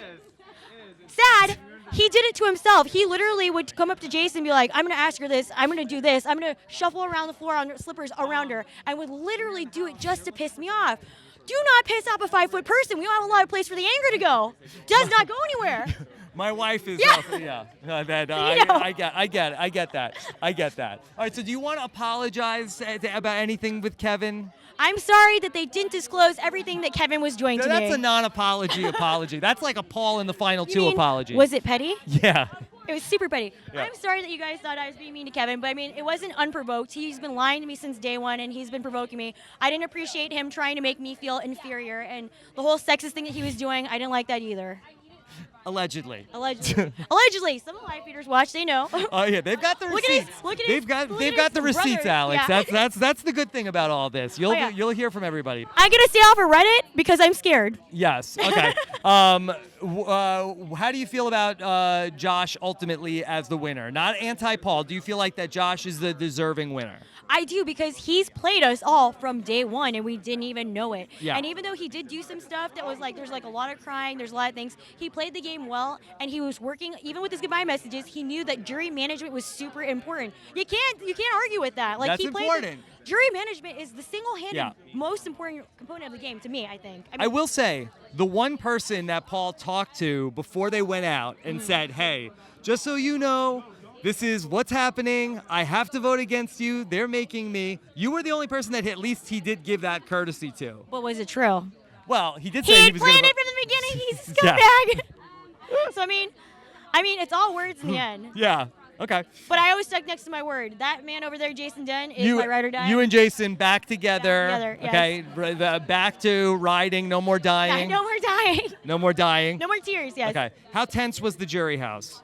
The jury house wasn't tense at all. Like, the first thing that Jason did, like, it was more of everyone, I could hear them talking, and they're like, we don't want Alex to walk through that door because then we know that, like, so-and-so won, and it was not good, and he played everyone, and they were all kind of mean. But when I walked in, everyone was like, they're like, no, you're our last hope. You're the only person who actually played the game, and you were, like, nice. And, like, I think that's what the round table, like, people Dr. Will did not like, because everyone was like, we wanted Alex and Jason to win. He's like, it's not about Alex and Jason. They're like, that's who we wanted to win. They're like, okay, no, back to Wait, back the to people. the jury was too focused that you guys should have won. Yes, because we played an honest game, yeah. and we tried to be like, it's jury management, it's social, it's mental, it's physical. We won challenges, we were nice to everyone. We tried to keep it to the best of our ability and honest as much as we can. Talk to me. Is there something that Paul could have said tonight that would have changed the mind of one of those votes that went for Josh? Yes, actually, because if he would have just been honest with all of us and told us, like, you know, like, I'm sorry, but like, you know, like, I had to do this because my fans wanted me to like destroy a friendship. Like, I was hoping and praying, because I'm a fan of him, I was hoping that his fans told him to totally destroy friendship, and that was part of the game. Like, he had to come in here and he had to play I don't everyone. think anybody said that. I wanted him to say that. Yeah. I was hoping that. But if he would have personally made an appeal to you guys, it seemed like he spoke a lot to the group. Josh I thought actually, spoke individually to people, Josh specifically to you. Yes. Do you feel like that Paul could have potentially changed your vote tonight? That's the same thing with him winning. He was very selfish. He could have talked to each of us individually. He could have spent that minute and a half addressing all of us and what points he had failed on, but he didn't. Yeah. Josh actually made amends with some of the people that he had made fun of and made them feel bad. So, I mean, that made more sense. Like, he should have, like, we're your jury. We vote for you. You need to appeal to us. You need to plead your case. Alex, what's next for you? Hopefully, The Amazing Race or Survivor, because I like those challenges. Okay, hey, all right. I like those challenges. Stay out of Survivor, okay? Stay out of Survivor. Stay out of there. Okay. Come on. Head to the poop. Yes. All right. And I'm trying to see if there's just a lot of questions about Kevin. You called him a child molester one time? You said it was like a child molester? No. They misconstrued that. I did not call him a child molester. What they were actually... You said he was like one. Like one. because of the way of the that tactics he that invites people in. The way that he was doing his tactics, Nightbot, it was very shady as a married man to be cuddling with people in his bed, which I don't agree with. I'm a grown woman. I'm not going to cuddle with someone in bed like that. Are you Even uninvited? Even with Jason. Yes. I'm uninvited to Thanksgiving, Yes. most likely. Yes. All right. Yes. All right. Well, Alex, thank you for coming on. Very nice and meeting you. thank you for getting into all of this with me. I appreciate it. Yes. And wishing you all the best outside of the game. you. Will you ever look at wieners the same way? I actually ate a hot dog in my last day in the house because I was so Wiener salty. girl lives. Wiener woman forever. Serving Yes. up justice one wiener at a time. Okay. All right, Alex, thank you so much. Thank you. Appreciate it, and take care. Hey, everybody, we are here with Raven. Hello. Raven, first off, how are you?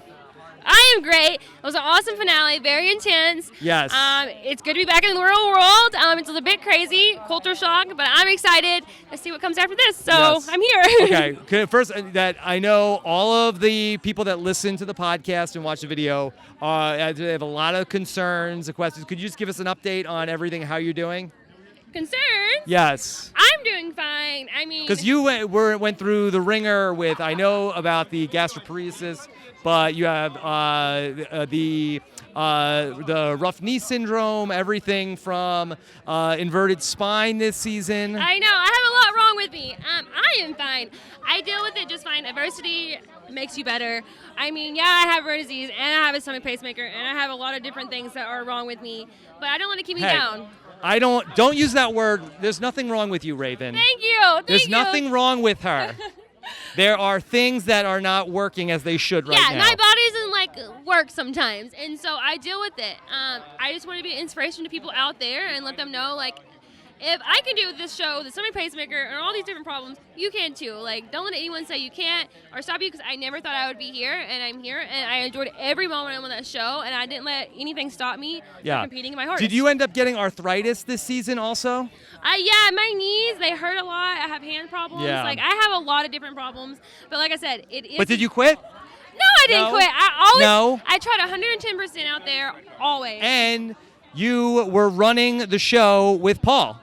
I was helping run the show with Paul, for sure. I didn't see him voting me out, but until the moment he voted me out, I was pulling strings. I knew everyone's evictions. Yeah. Even my own. I knew I was going to be evicted that night. I just had a gut feeling. I helped get Mark out. I helped get Jason out. I acted like I wanted Kevin out, and I got Jason out. Jason said my vote didn't matter. Well, it did, bud. It mattered. It mattered. It mattered. It mattered. Okay. Let's talk about your relationship with Matt. Where is that going from here? Oh my gosh, I'm excited to see where my relationship with Matthew goes. I'm very excited. We're very close. We bonded on a whole nother level. Wow.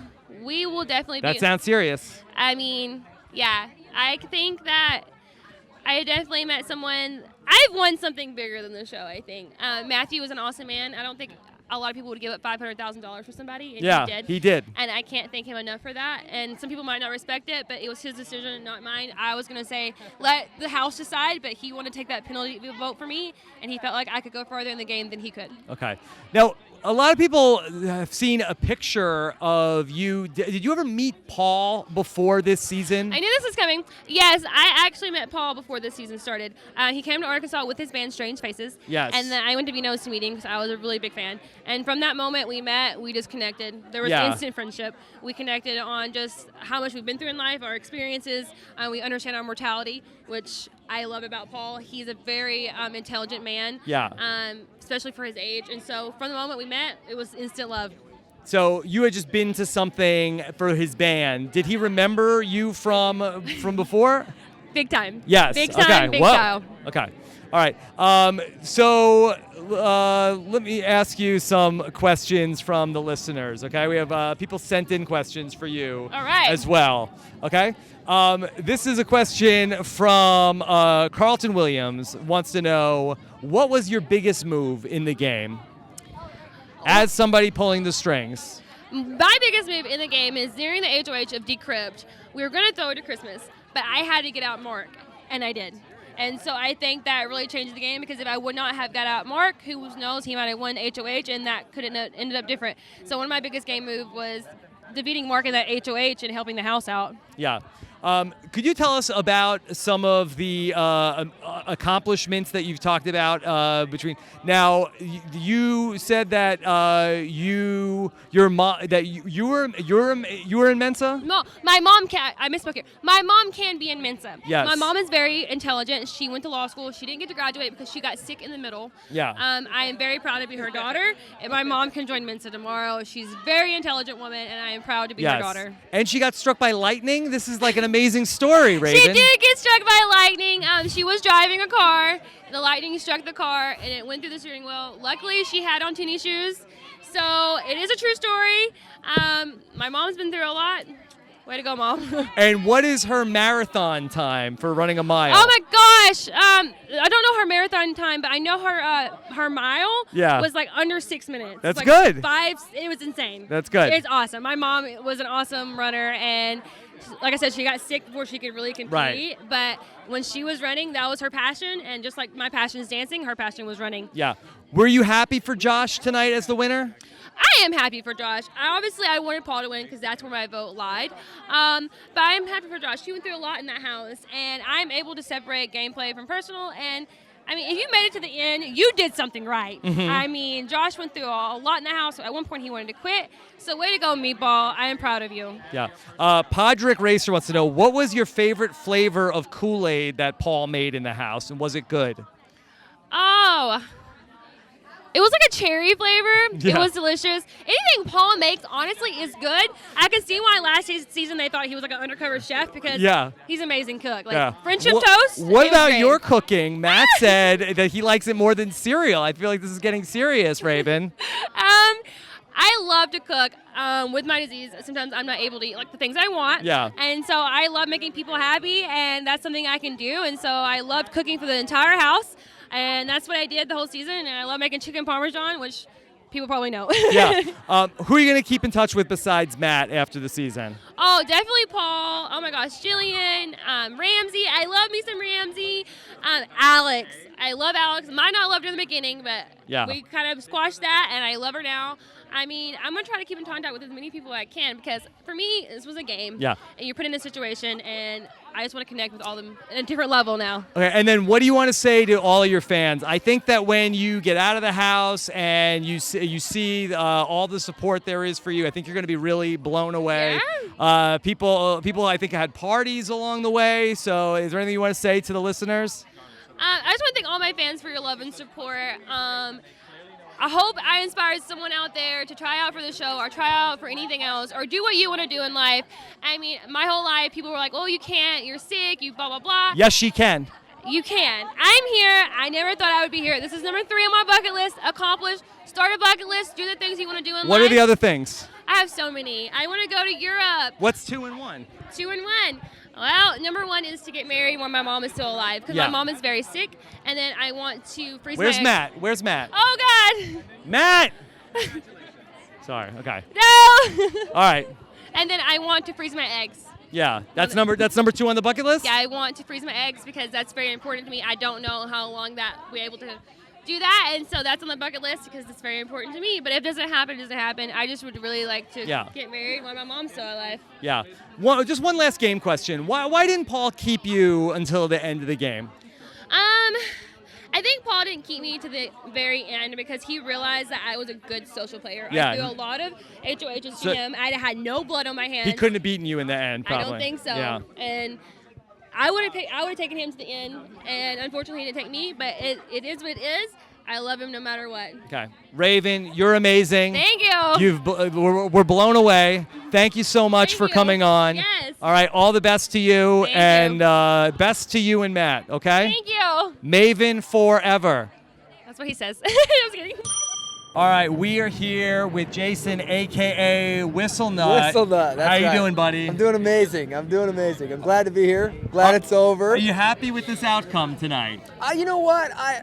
I'm not unhappy. I'm not maybe exactly unhappy. I feel like either way I was going to be rewarding bad behavior. A little closer. I feel like either way I was going to be rewarding bad behavior, but I feel like both of those guys had their own attributes to their own game. Yeah.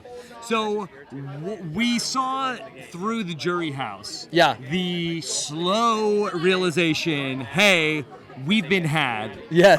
Paul, that he was counterfeit. Oh, man. That this was something that came together. Can you just take us through what those conversations were like with you and Alex? Yeah. So like me and Alex, you know, we were huge, you know, like I was really into Paul. Like, right. I thought that. Oh, we know. Yeah, I mean, and Alex was too. And so it was a real personal, close connection. So it's really hard to, figure that out.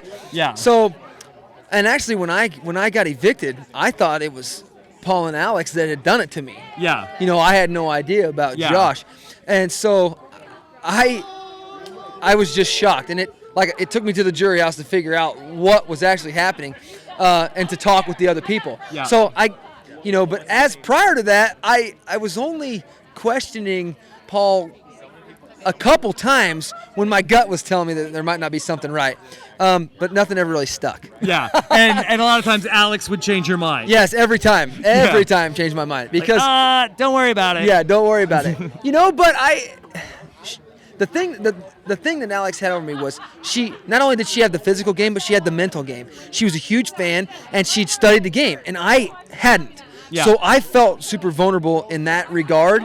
And so I didn't want to question anything she said. I just wanted to trust her when it came to strategy and gameplay. I know now if I ever get a round two that I'm gonna stay with my gut. Yeah. How did you not wear the Whistle Nut shirt tonight? It got so much play all season. Yeah, I know. Yeah.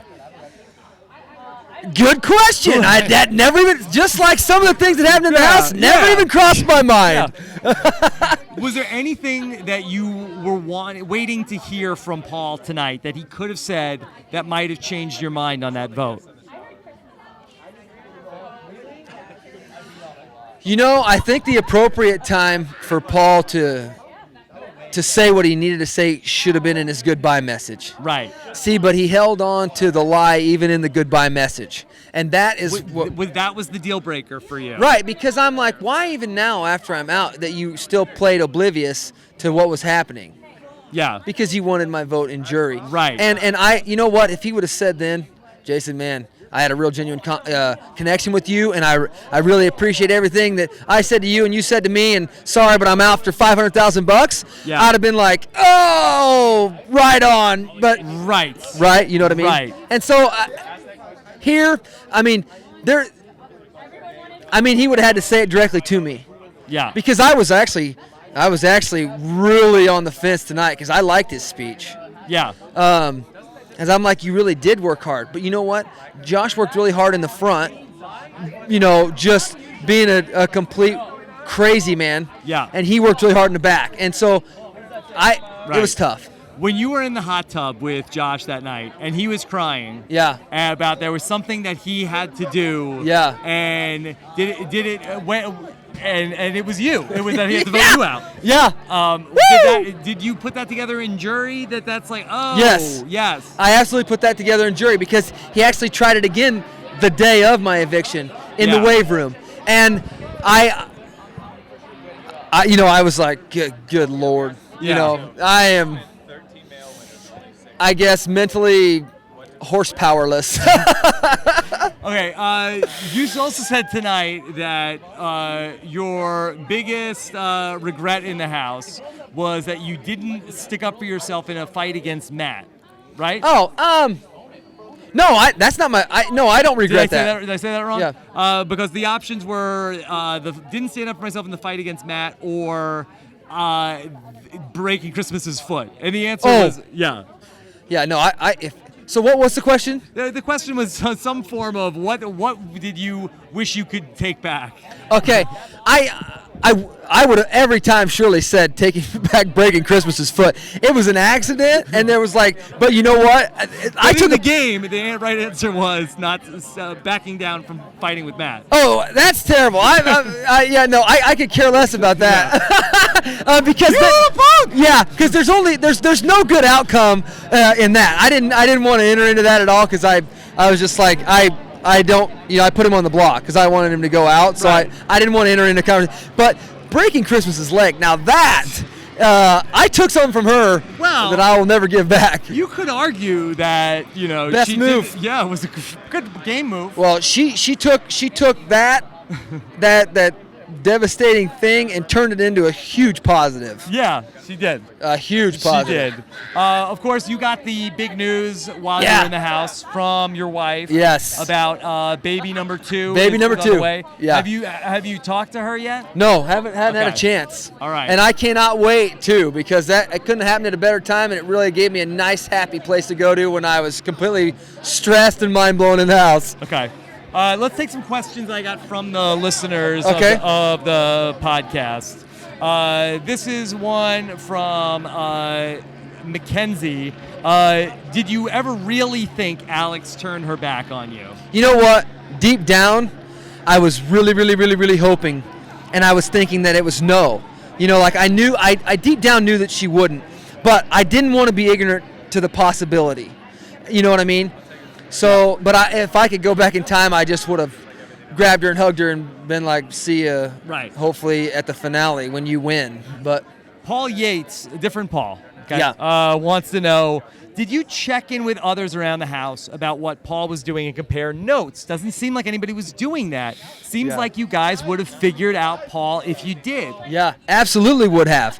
But the thing is that was one of those weird things that you have so much trust in some, which I don't know why, but you don't want them thinking that you're checking on them. Right. I don't want to question. I didn't want him questioning my judgment if it got back to him. I didn't want him thinking I was worried about it. Right. And everybody thought that. So nobody said nothing because they all didn't want to be like, oh, you go talk to him, and then he'll go back and say, hey, Paul, Jason was wondering if you're telling the truth or not. And then then you create unwarranted problems in your own alliance. Yeah. So I stayed away from it. Do you know that the week that you won the HOH, that you ultimately then used the veto and took Matt out, that there were a lot of talk that you were going to be the target that week if you had not won that HOH? Yeah, no, I did not know that. Your name was actually up further in the order, and you actually stayed in the game longer by winning that HOH.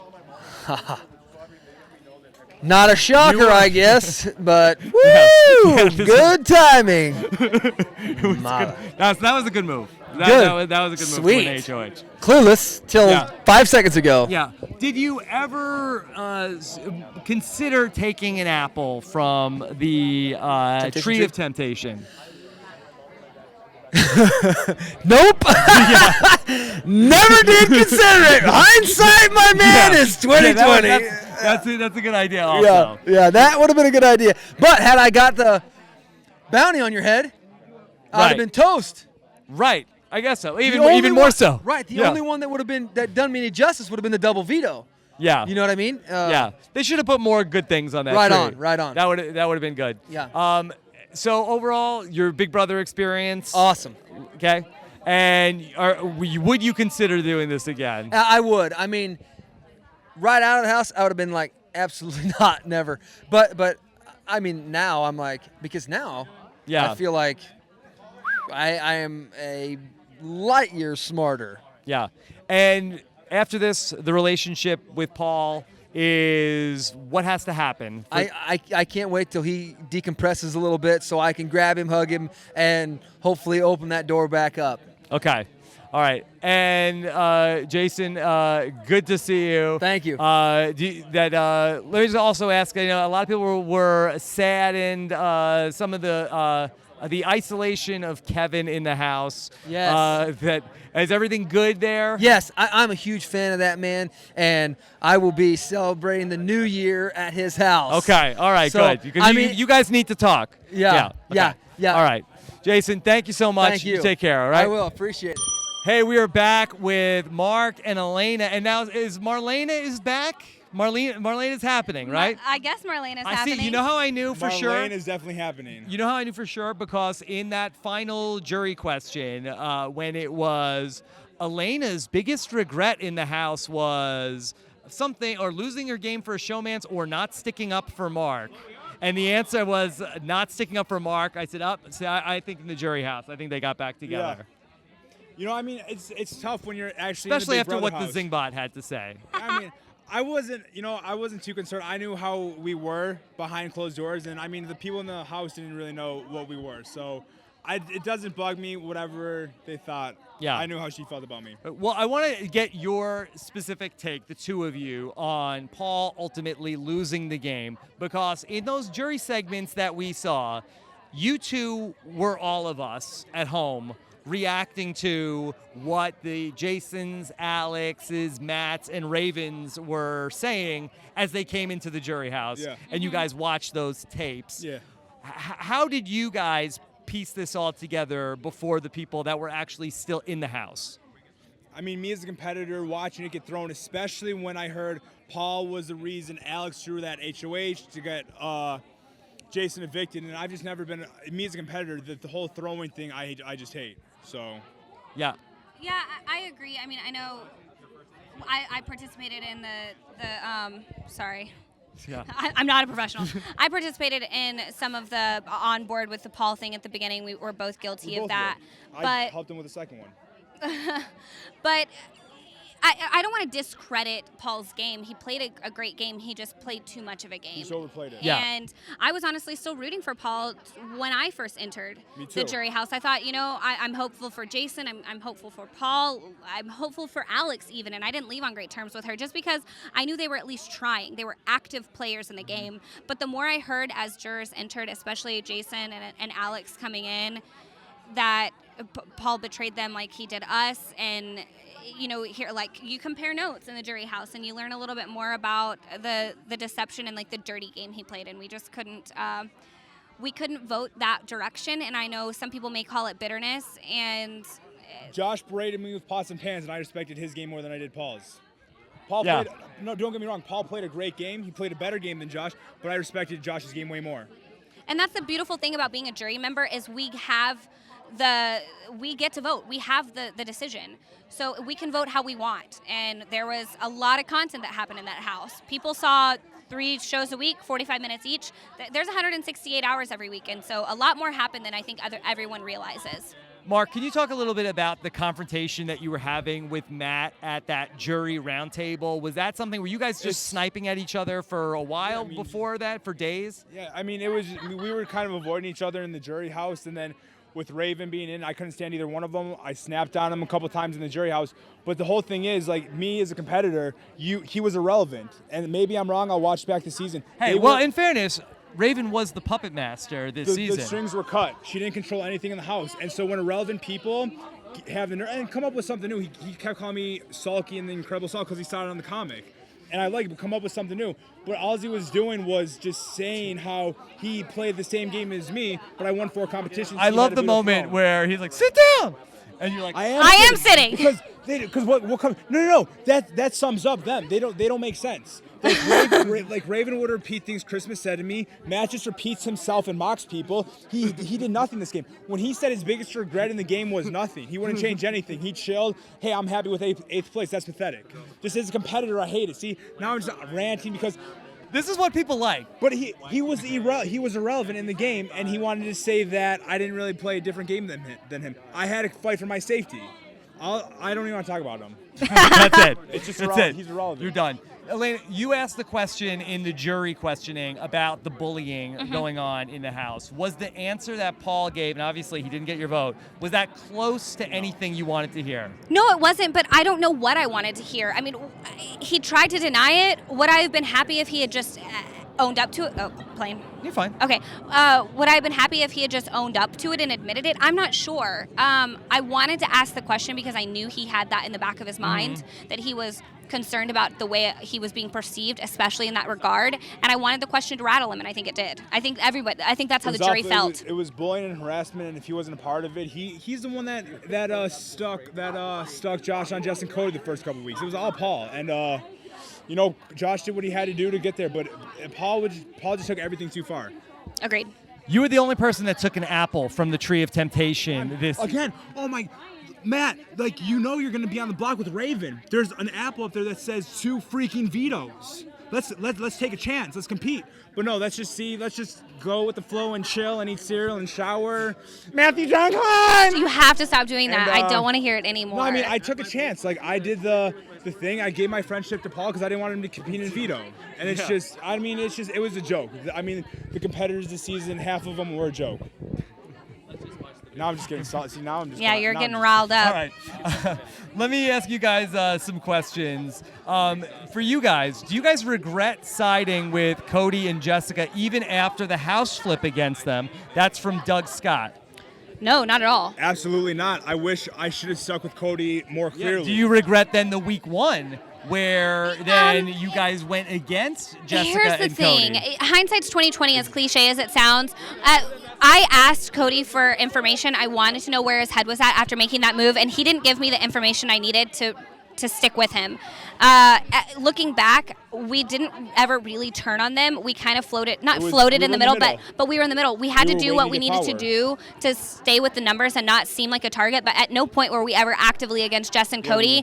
If either one of us had won HOH, we would have stuck around with Jess and Cody and tried to make a bigger move in the house. Absolutely. I hated how I treated them the week Cody went home the first time, and I made that clear with my conversation with Jess when Cody left. I felt awful, but that's how the house was, and I was a part of it, and I couldn't do it again when he came back in the house. The thing that to realize in the Big Brother house is no matter what you're doing, it's wrong. Yeah. So if you're not speaking up enough, it's wrong. If you're speaking up too much, it's wrong. If you're talking to someone, it's wrong. If you're not talking to someone, it's wrong. So it's kind of trying to weigh the balance of survival and not destroying relationships. Here's a question that I have for you guys. So there was only one point in the game where Josh and Christmas together were thinking about going a different direction than Paul, and that was the week that Josh won the HOH with the golf ball, and he wanted to make you his target, and he thought about that. He wanted to make me his target. Yes, Josh did. Interesting. Yes, he thought about that, and Christmas really was pushing for you to be the target. That was the only time. Wait, Christmas was pushing for me to be the target? Christmas they were gonna one time defy Paul, and it was gonna be at this point. And who did we get out that week? That was this was Jessica. That was Jess. This was the only that he was gonna go after. That Josh had said, okay, Elena's the bigger threat than Jessica, and this was the only time in the game that Christmas ever wanted to do something different than Paul. Do you have any theories about that? Apparently, from what I've learned from Josh, is he views me as a very strong mental and physical competitor. Yes. I will take the compliment. I will agree. But Christmas coming after me, I'm not sure what her motivation was. She hated her. Man, Christmas hated Elena. Yeah, why? Why is that? Why? Man, Christmas hated Elena. All I heard, I can't say I haven't watched, but all I've heard is that she wasn't happy with the attention that I received from other people, specifically Josh, or male attention. That's what I've heard from other house guests. Yeah. I can't say conclusively. I didn't watch. I don't know. I don't have a look-see in Christmas's brain. Do you have any insight on that for me? Why am I hated so much by Christmas? I don't know. My theory is that maybe that Paul was paying more attention to you. That's my one theory. Okay. About that. I know she had a couple outbursts about Josh paying too much attention to me, and I think that's just, I guess, because they were allies. Yeah, let me ask you about, this is a question from Jacob, who says, do you think that taking the veto rather than the $5,000 would have changed anything, or are you ready to say right now, hey, the game's over, I have $5,000 that these other people don't have. It wouldn't have changed anything. I know that it wouldn't have changed anything. I know that I was a target. I was the bottom of the barrel at that point. I was being targeted. If I hadn't won power moving forward after that, nothing would have been different. Yeah. So at this point, all I can say is Christmas got third, and I made more money than she did. Yeah, me too. I got the trip. Yeah. So we both came out on top of everyone minus Kevin, who won the $25,000 at the beginning, and Josh, Cody, Paul, and Cody. Cody, who won America's Favorite. So tied for fifth. Heather C. wants to know, Elena, what are your thoughts about the live feeds being cut for the live feeders? They were delayed for hours while everyone waited for you to do your makeup for a competition. Do you want to apologize to the live feeders who had their live feeds cut? I don't want to apologize. They had to wait for you to do makeup. I don't believe that that's true. They probably cut live feeds for something else. If anything, they should have left the live feed on. I do my makeup really well. You guys should have been taking this as a tutorial, learning something. I mean, honestly, I wish Raven would have paid more attention to my makeup tutorials in the house. The clownatard. The clownatard. Zingbot nailed it. But yeah, no, I don't really have an apology for that. If they would have told me, like, hey, Elena, be ready by this time, I would have done that. But I don't have that luxury in the Big Brother house, so I'm sorry. That's awful. All right. Any other thoughts on this? It was a great song. I mean, it was a great song. As another super fan, you will continue to watch Big Brother after I this. will. I mean, again, as a fan, I was disappointed, and that's where a lot of the frustration came out on the jury house. I mean, I've just never seen just the competitions that were being thrown. And again, that's part of Big Brother. It's more than just competitions. But as a fan, I can only speak for myself. I was disappointed in myself and how the game played out. Yeah. And what last thing, how do you guys view this season in terms of there being one veteran in the house with all new players? How do you feel like that ultimately would have changed the direction of this season? It changed everything, especially with the weak-minded individuals in the house. They were so easily manipulated. So the combination, it was not my season. Yeah. I agree. Okay. All right. Well, Mark and Elena, all the best to you guys. What's the Thank you. plan moving forward? Is that too serious? No plan? We're going to spend some time in LA, take advantage of So are Matt this. and Raven. Yeah, well, we have zero plans to hang out with them and don't put any ideas in their heads. But if we see him out, we're going to go somewhere else. We're going to spend some time here and travel a little bit and then head home separately. And I think the plan is that Mark's going to join me in Dallas for an extended stay. Oh, that's nice. I'll be driving down to Dallas and spending some time with Elena. Okay. Well, all the best to you. Thank you. Rob has a podcast. Likes me though. I got to make sure Eugenia likes me. I'm certain. Who's that? Eugenia is my mom. Okay. And Eugenia does like you. Eugenia will be here tomorrow. You'll meet her in person. There you go. So we'll see what she thinks about me. That's big. Yeah. All right. Well, here we are. Marlena at the Big Brother finale. Thank you guys so much. Thank you. Thank you so much. Rob has a podcast. All right, we're here in the backyard with Matt. Matt, how are you doing? I am fantastic, absolutely fantastic. It was a crazy finale, and get this closer to you. Get this closer to the beard, Matt. Want to be careful. Yeah. Okay. So, Matt, what was your take on this decision tonight? Obviously, that you and Raven were the most vocal people in terms of Paul should have won the game. Yeah, absolutely. So first of all, I was surprised that the vote was as close as it was. I thought it was going to be 7-2, with me and Raven being the only votes for Paul. So I was shocked that it was as close as it was. I thought that Paul clearly did more in the game and deserving to win. Not taking a thing away from Josh. I am so proud of that guy. His evolution in the game was unbelievable. But yeah, I definitely thought that Paul did more. Okay, what is the status of you and Raven? You guys are still... I absolutely hate her. No, stop. But you guys are still a thing. Yeah, absolutely. We're gonna you and Cereal still going. I don't know if anything could ever replace Cereal, but yeah, we're still going strong. We're gonna hang out here for a week and see what California has to offer. She's never been here before, so I'm gonna hang out with her, and I'm really excited. See where it goes. Definitely. See where it goes. Can you talk about what the atmosphere was like at the jury house? It seemed very contentious, especially between you and Mark at the which wasn't so much going on as a thing in the house, but in the jury house it really seemed to escalate. Yep. First of all, let me say I'm friends with Mark. Mark is a cool guy. I think that he just took offense to the fact that I played a much less aggressive game than he did. What's up, buddy? And I think that he took offense to that, but that's his right to do so. But once I'm outside the house, I don't have to sit there and take it. Yeah. So I was never going to do that. Guys can get into shouting matches and still be friends. So it is what it is. So have you heard that people felt like you didn't play a very aggressive game this season? Yeah. Do you agree with that, or do you feel like that you're being painted unfairly? No. I think that's absolutely completely fair. I did what I wanted to socially in the game, and I laid low. I didn't win competitions, and that's completely on me. I thought I was going to be a much better competitor, but I was very true to myself. I'm a chill person outside the house. I don't lie. I don't fight with people, and that's what I did inside the house. And I knew there was no way I was going to be able to be anybody else. So. Yeah. Now, when ultimately Jason didn't use the veto, Kevin didn't get backdoored. Do you still hold Jason the most accountable there in that whole scenario? It could have been a combination of Jason and or Alex. I don't know who ultimately pulled the strings, but or Paul. Or Paul, yeah. Paul could very well be the reason that I'm here right now. Yeah, he probably is. But really could be. At the end of the day, it doesn't really matter. I don't blame Jason. To be quite honest, it was a good game move because if I would have won HOH, I would have put him and Alex up. So sure, maybe it was Jason, maybe it wasn't, but at the end of the day, it was the right move for his game. Which house guest did not stick to their core values? Which house guest did not stick to their core values? But after that, you don't. But I hope one of these days, we've all. I honestly don't know the answer to that question. Okay. I honestly don't, There's no right or wrong answer. Yeah, simply because I don't know what these people's core values actually are. So it's impossible for me to assess that. Okay. People want to know, how many shirts did you have this summer? Because this is a very nice shirt. It's like a floral pattern. That's because I got this shirt in a competition. Yes. I actually had a lot of shirts, but I chose not to wear them. Yes. I was very ill prepared for the Big Brother house, and I had pretty much blue shirts and then my infamous Texas sleeveless T-shirt. Right. So that's why I wore most of the time.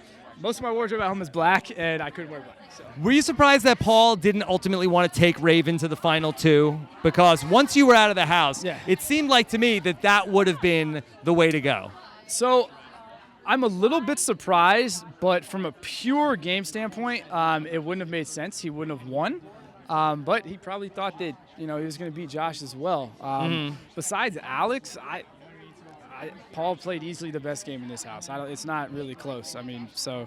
Have you and Raven had the puppet master conversation? So I think that was misconstrued because at no point have I claimed to be a puppet master. No. I did nothing. Yeah. But she did. Yes. Did you take her aside and say, I don't know about that, hon? I think that was a little bit misconstrued in the fact that she did a lot in terms of getting Jason out of the game. Yeah.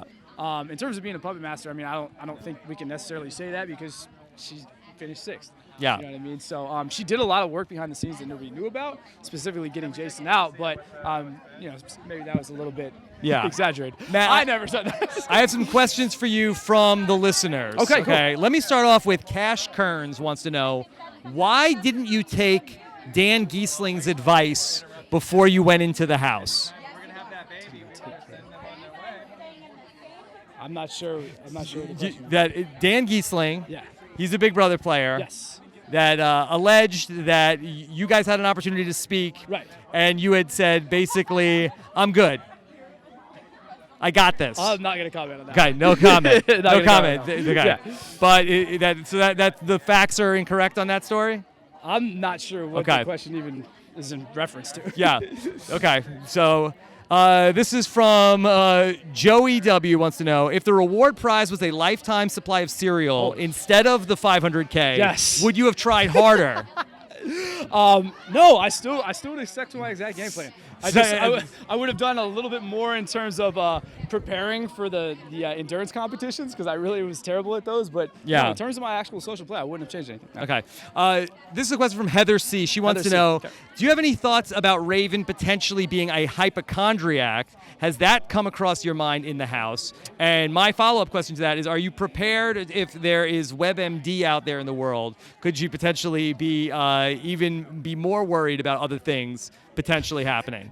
I have never seen somebody that injures himself more than Raven. Yes. So that is absolutely a concern. I mean, it was literally a daily occurrence. And I don't know how she's made it this far. Yeah. It's unbelievable. Okay. What's next for you, Matt?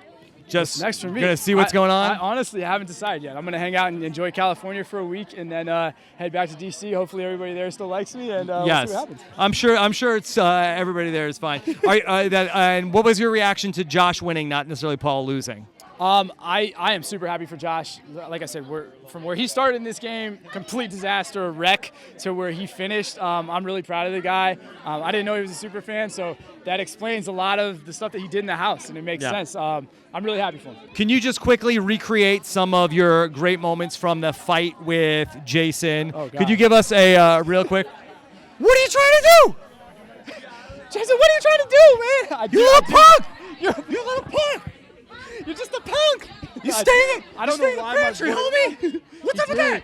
I could not believe Jason stayed in the pantry for that long. Yeah, he stayed in there for That was the only thing I They was said mad they had about. to put the veto away. For 20 minutes? I don't know.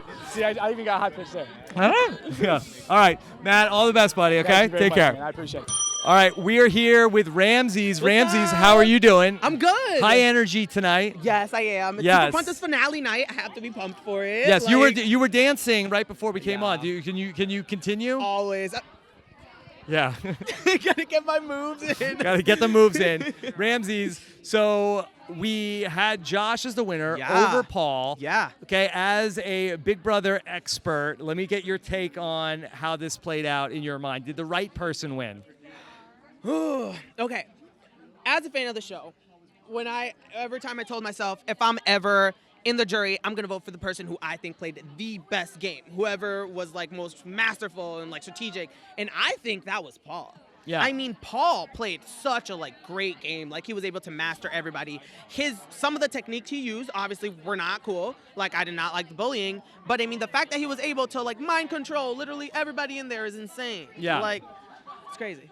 So if you had a vote tonight, it would have been for... I think it would have been for Paul. For Paul. Yeah, because I feel like Josh played his heart out. Like, Yeah. obviously. Like, if he owned up to it, and he was able to be strategic enough to go, he was like, there's no way to get rid of Paul, so all I can do is kind of just tell the jury about what's actually going on behind the scenes. And I mean, it worked for him. Yeah. He did great. Can you rank Josh as a winner of Big Brother, or is it too soon? I feel like it's too soon. Yeah. I mean, I haven't seen this entire episode since I was behind the scenes, so I feel like I want to take their final speeches in consideration and all that to decide how well if he really did well enough to deserve the win, But I think he did great. Okay.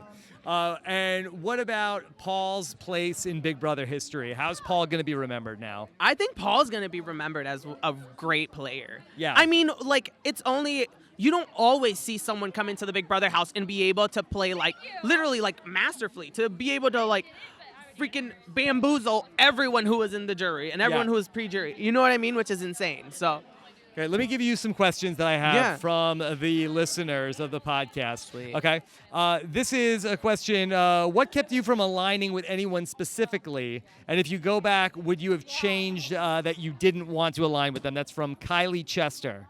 Yeah, I feel like that really did screw me over, definitely, because I never aligned myself with anybody straight up. Yeah. And that's kind of what took me to the edge, because my thought was okay, maybe I can just not align myself with anybody, but have really good connections with people, which obviously wasn't the best strategy, you know what I mean? But I should have aligned myself with people from the beginning, and I feel like I just didn't do that because I felt like my strategy going in was going to be just like be friendly with everybody and don't commit to anybody until you really have to. Okay. Don Ames wants to know, what did you think about your BB comic as a cosplayer? I thought it was dope. I mean, I've been waiting for this moment. I didn't like that it didn't get my original costume. Like, I wanted an actual costume that was like Ramses, like that I can cosplay. It's like, this is me as a superhero. But I was pretty much like an imposter, which was my power. But that's kind of cool power. Okay. This is one Jen Wolf wants to know, has your dating life picked up after Big Brother? Or are you still holding out for Matt? I'm holding on for Matt because I'm kind of still single right now and still looking. Hasn't happened yet, but we'll get there. All right. Well, look, that's something. Yeah, it is. It's something. There's hope. There's hope. There's hope. That's right. Okay. Obviously, if CBS gave you a second chance, you would want it. That's from Joey Absolutely. W. Oh, yeah. 100%. You know, I asked people for questions for the house guests, and my Twitter started blowing up today. People like, ask Ramses about sequester. Ask Ramses about what he thinks about going on sequester. So you're going to be in the new sequester season. I'm going to be on sequester 11.0. Are you worried that, I mean, basically, you're the Paul here. Dang, dude. Judd's on there, too. Your boy. Judd from Big Brother? Yeah. Oh, okay. So maybe this is like they're bringing two people in. Hopefully, I know it's going to suck, but hopefully. What lesson did you learn from Paul this season that you will, whether good or bad, that you will take with you into Sequester season 11?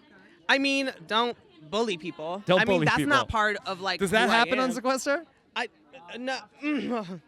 By the way, if anybody doesn't know, Sequester is an ORG Big Brother light game produced by Audrey Middleton. Yes. Did I get that all right? Audrey. Yeah. I don't want to offend any Sequester stands. You got it. So this is very exciting. And maybe I feel good, Ramses. I feel like this could happen. Yeah, hopefully people see that I'm like a genuine person and I'm just going to go in, be myself. Obviously play a little bit harder because that's something I lacked in Big Brother and learn from my mistakes. Okay. Well, Ramses, great to see you here. Likewise. Anytime you want to come podcast with us, let us know. I'd love to, We dude. love hearing I'd love from you. All the best on Sequester. Thank you. Thank you. All right, and great to see you. Thanks. Take care. See ya. Get that. The Ramses dance. Hey everybody, we are back here with Dominique and very excited to talk to you because it's never been more clear that you are the prophetic Dominique, that you called it way back when. You said Paul is a snake. Took 92 days for everybody else to get the memo. Yes. But you were there. How do you feel vindicated tonight, Dominique? What?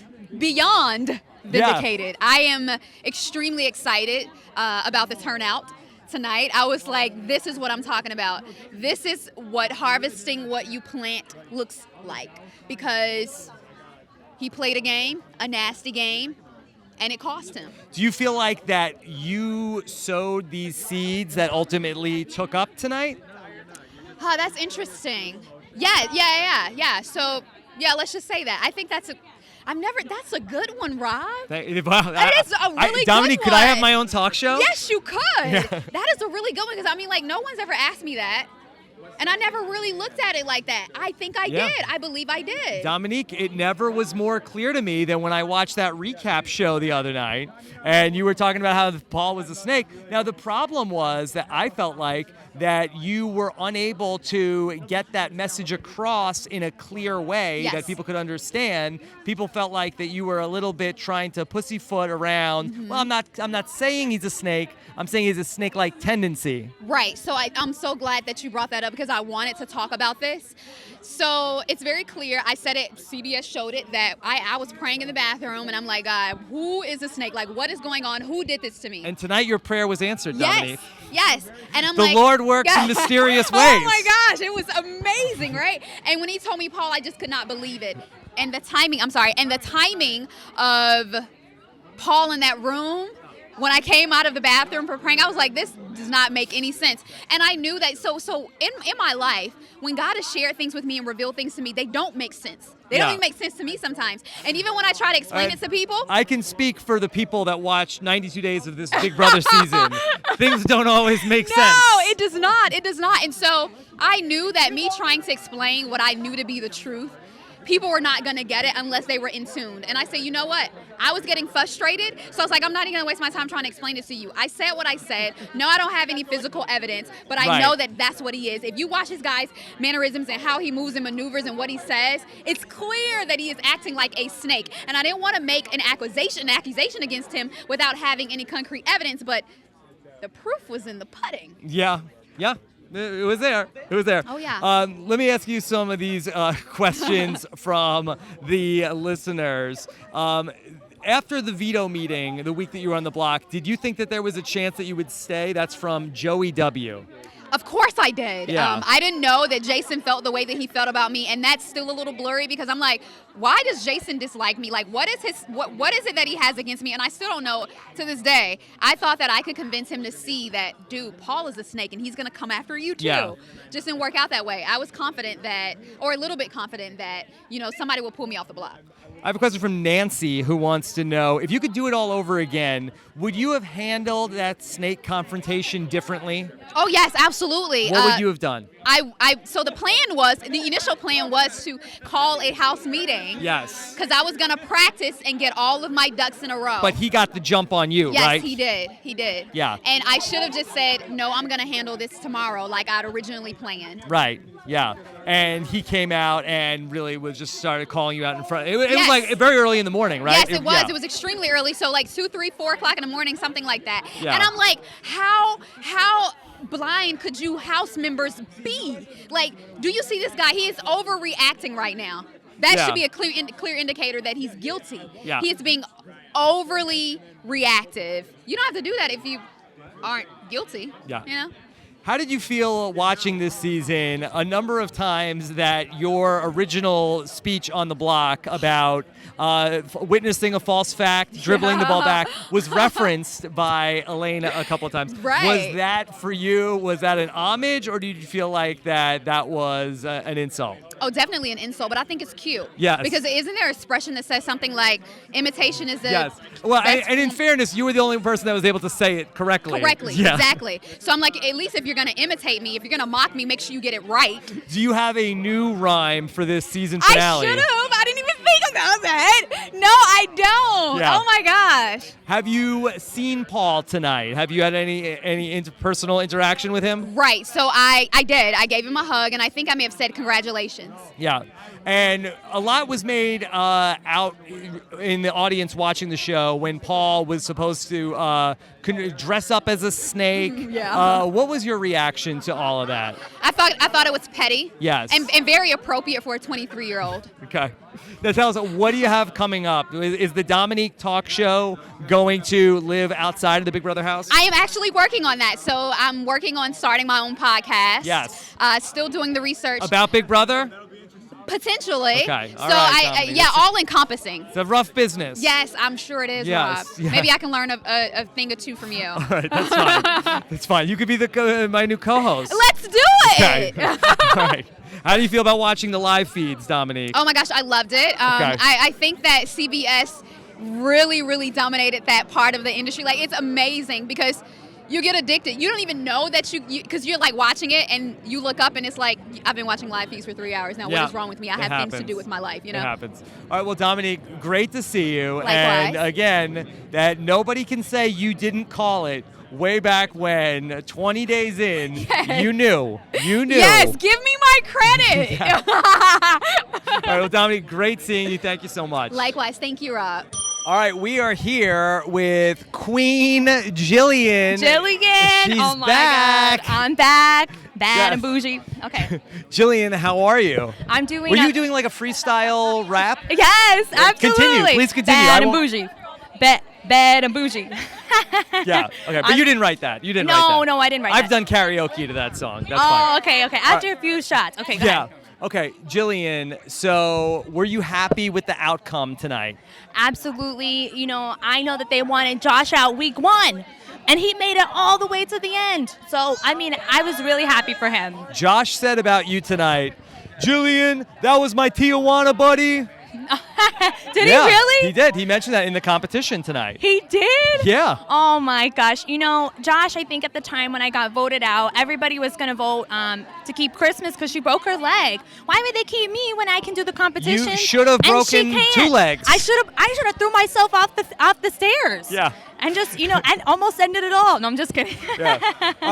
Jillian, were you disappointed with how the battle back ended up playing out?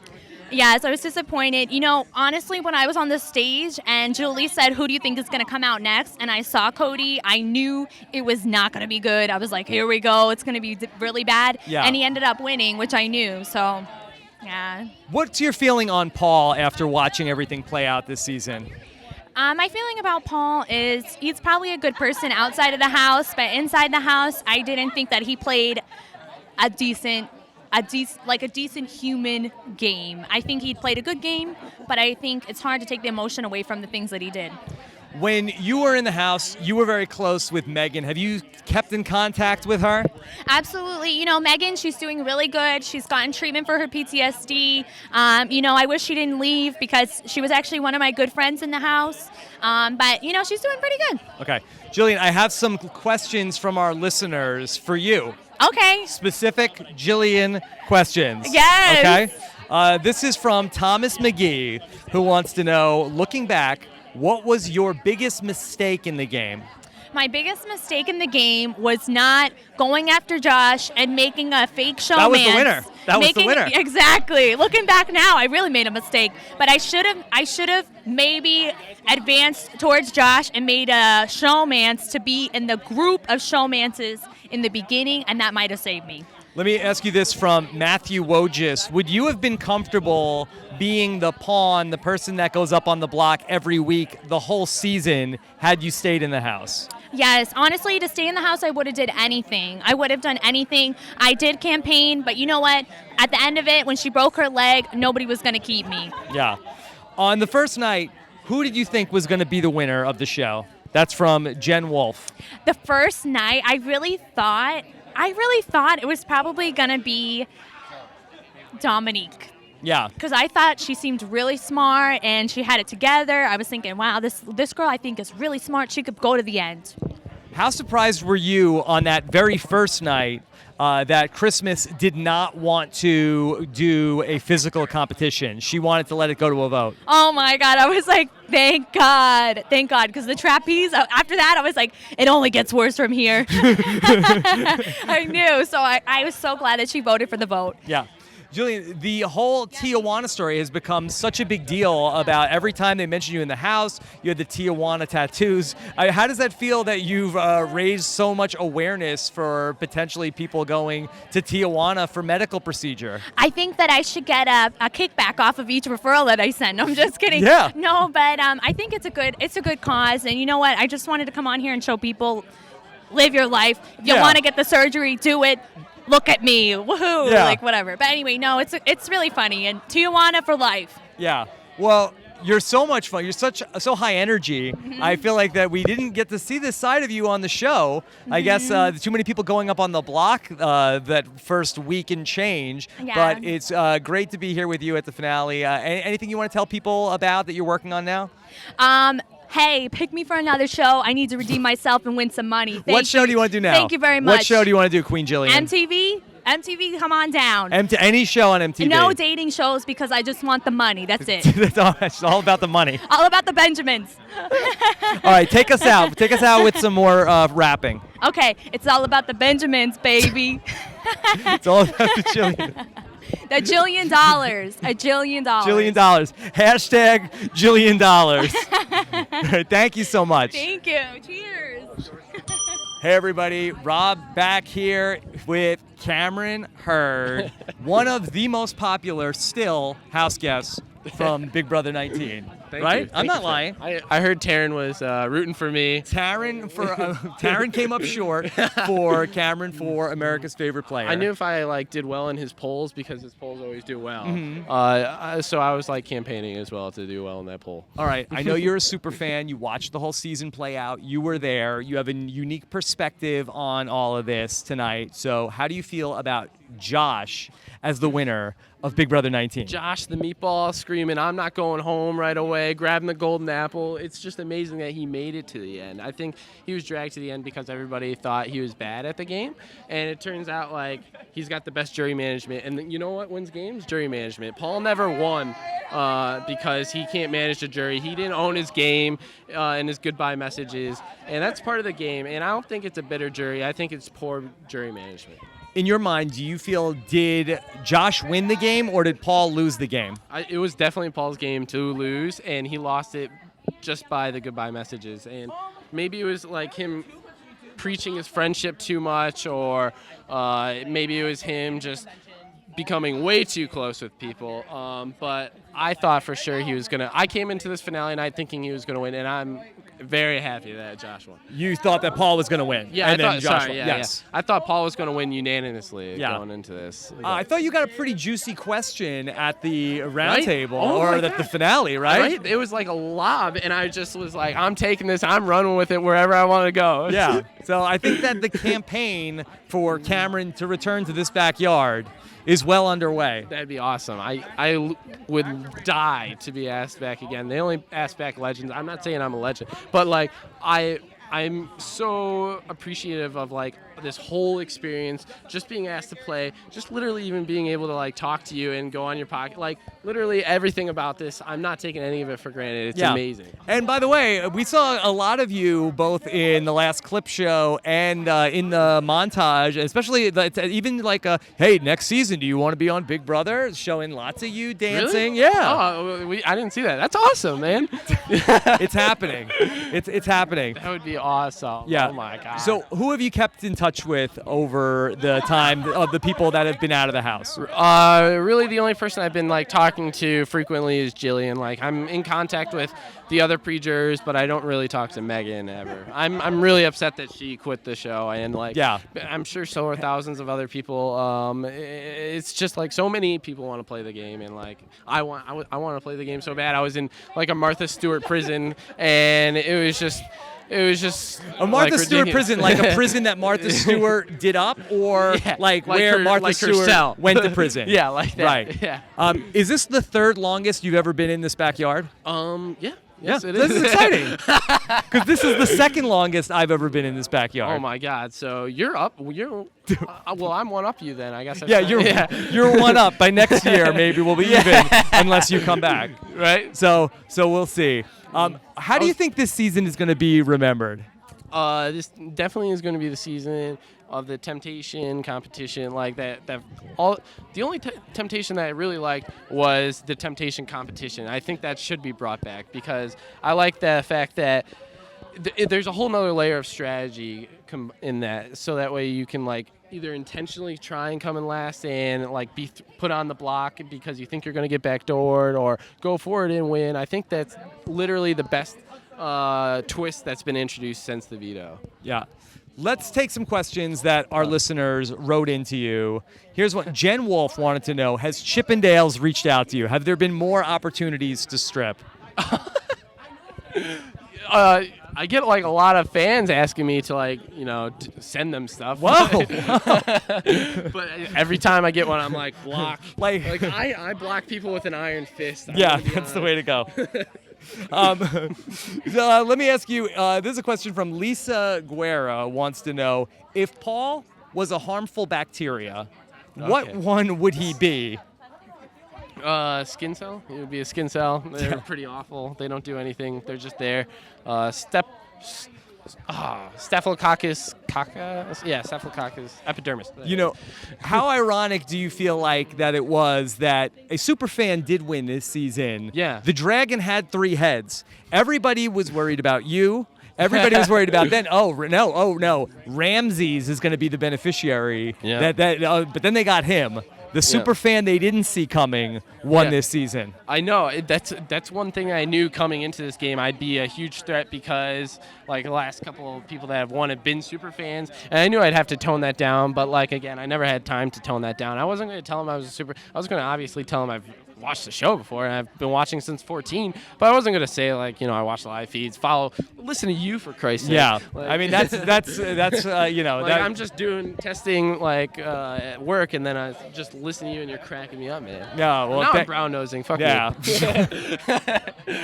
And then finally, Abra P wants to know, what was the most frustrating thing watching this season? The most frustrating thing was the lack of gameplay. Everybody's gameplay was, let's see what Paul wants to do and do it. And it was just like, aren't you here to make your own path, to try and carve your own way to the end? And you're just trusting somebody else to take you to the end. It was just frustrating. And the only two people that decided to create their own path, Cody and Jessica, everybody else was just fine with them leaving. It's just straight up, everybody was just passive, and there's not a lot of people that were trying to take and seize the opportunity, because I know I would have been in there trying to campaign for votes as long as possible. All right. Well, Cameron, it's great to see you again. Oh, my man. Anytime you want to come on a podcast, anything you want to talk about, you've got plenty of fans in RHAP. Sweet. Looking forward to talking to you. All the best, buddy. For sure. I want to come on for Survivor and Celebrity Big Brother. Dude, and I want to see you. Believe this. I want to see you in this backyard a fourth time.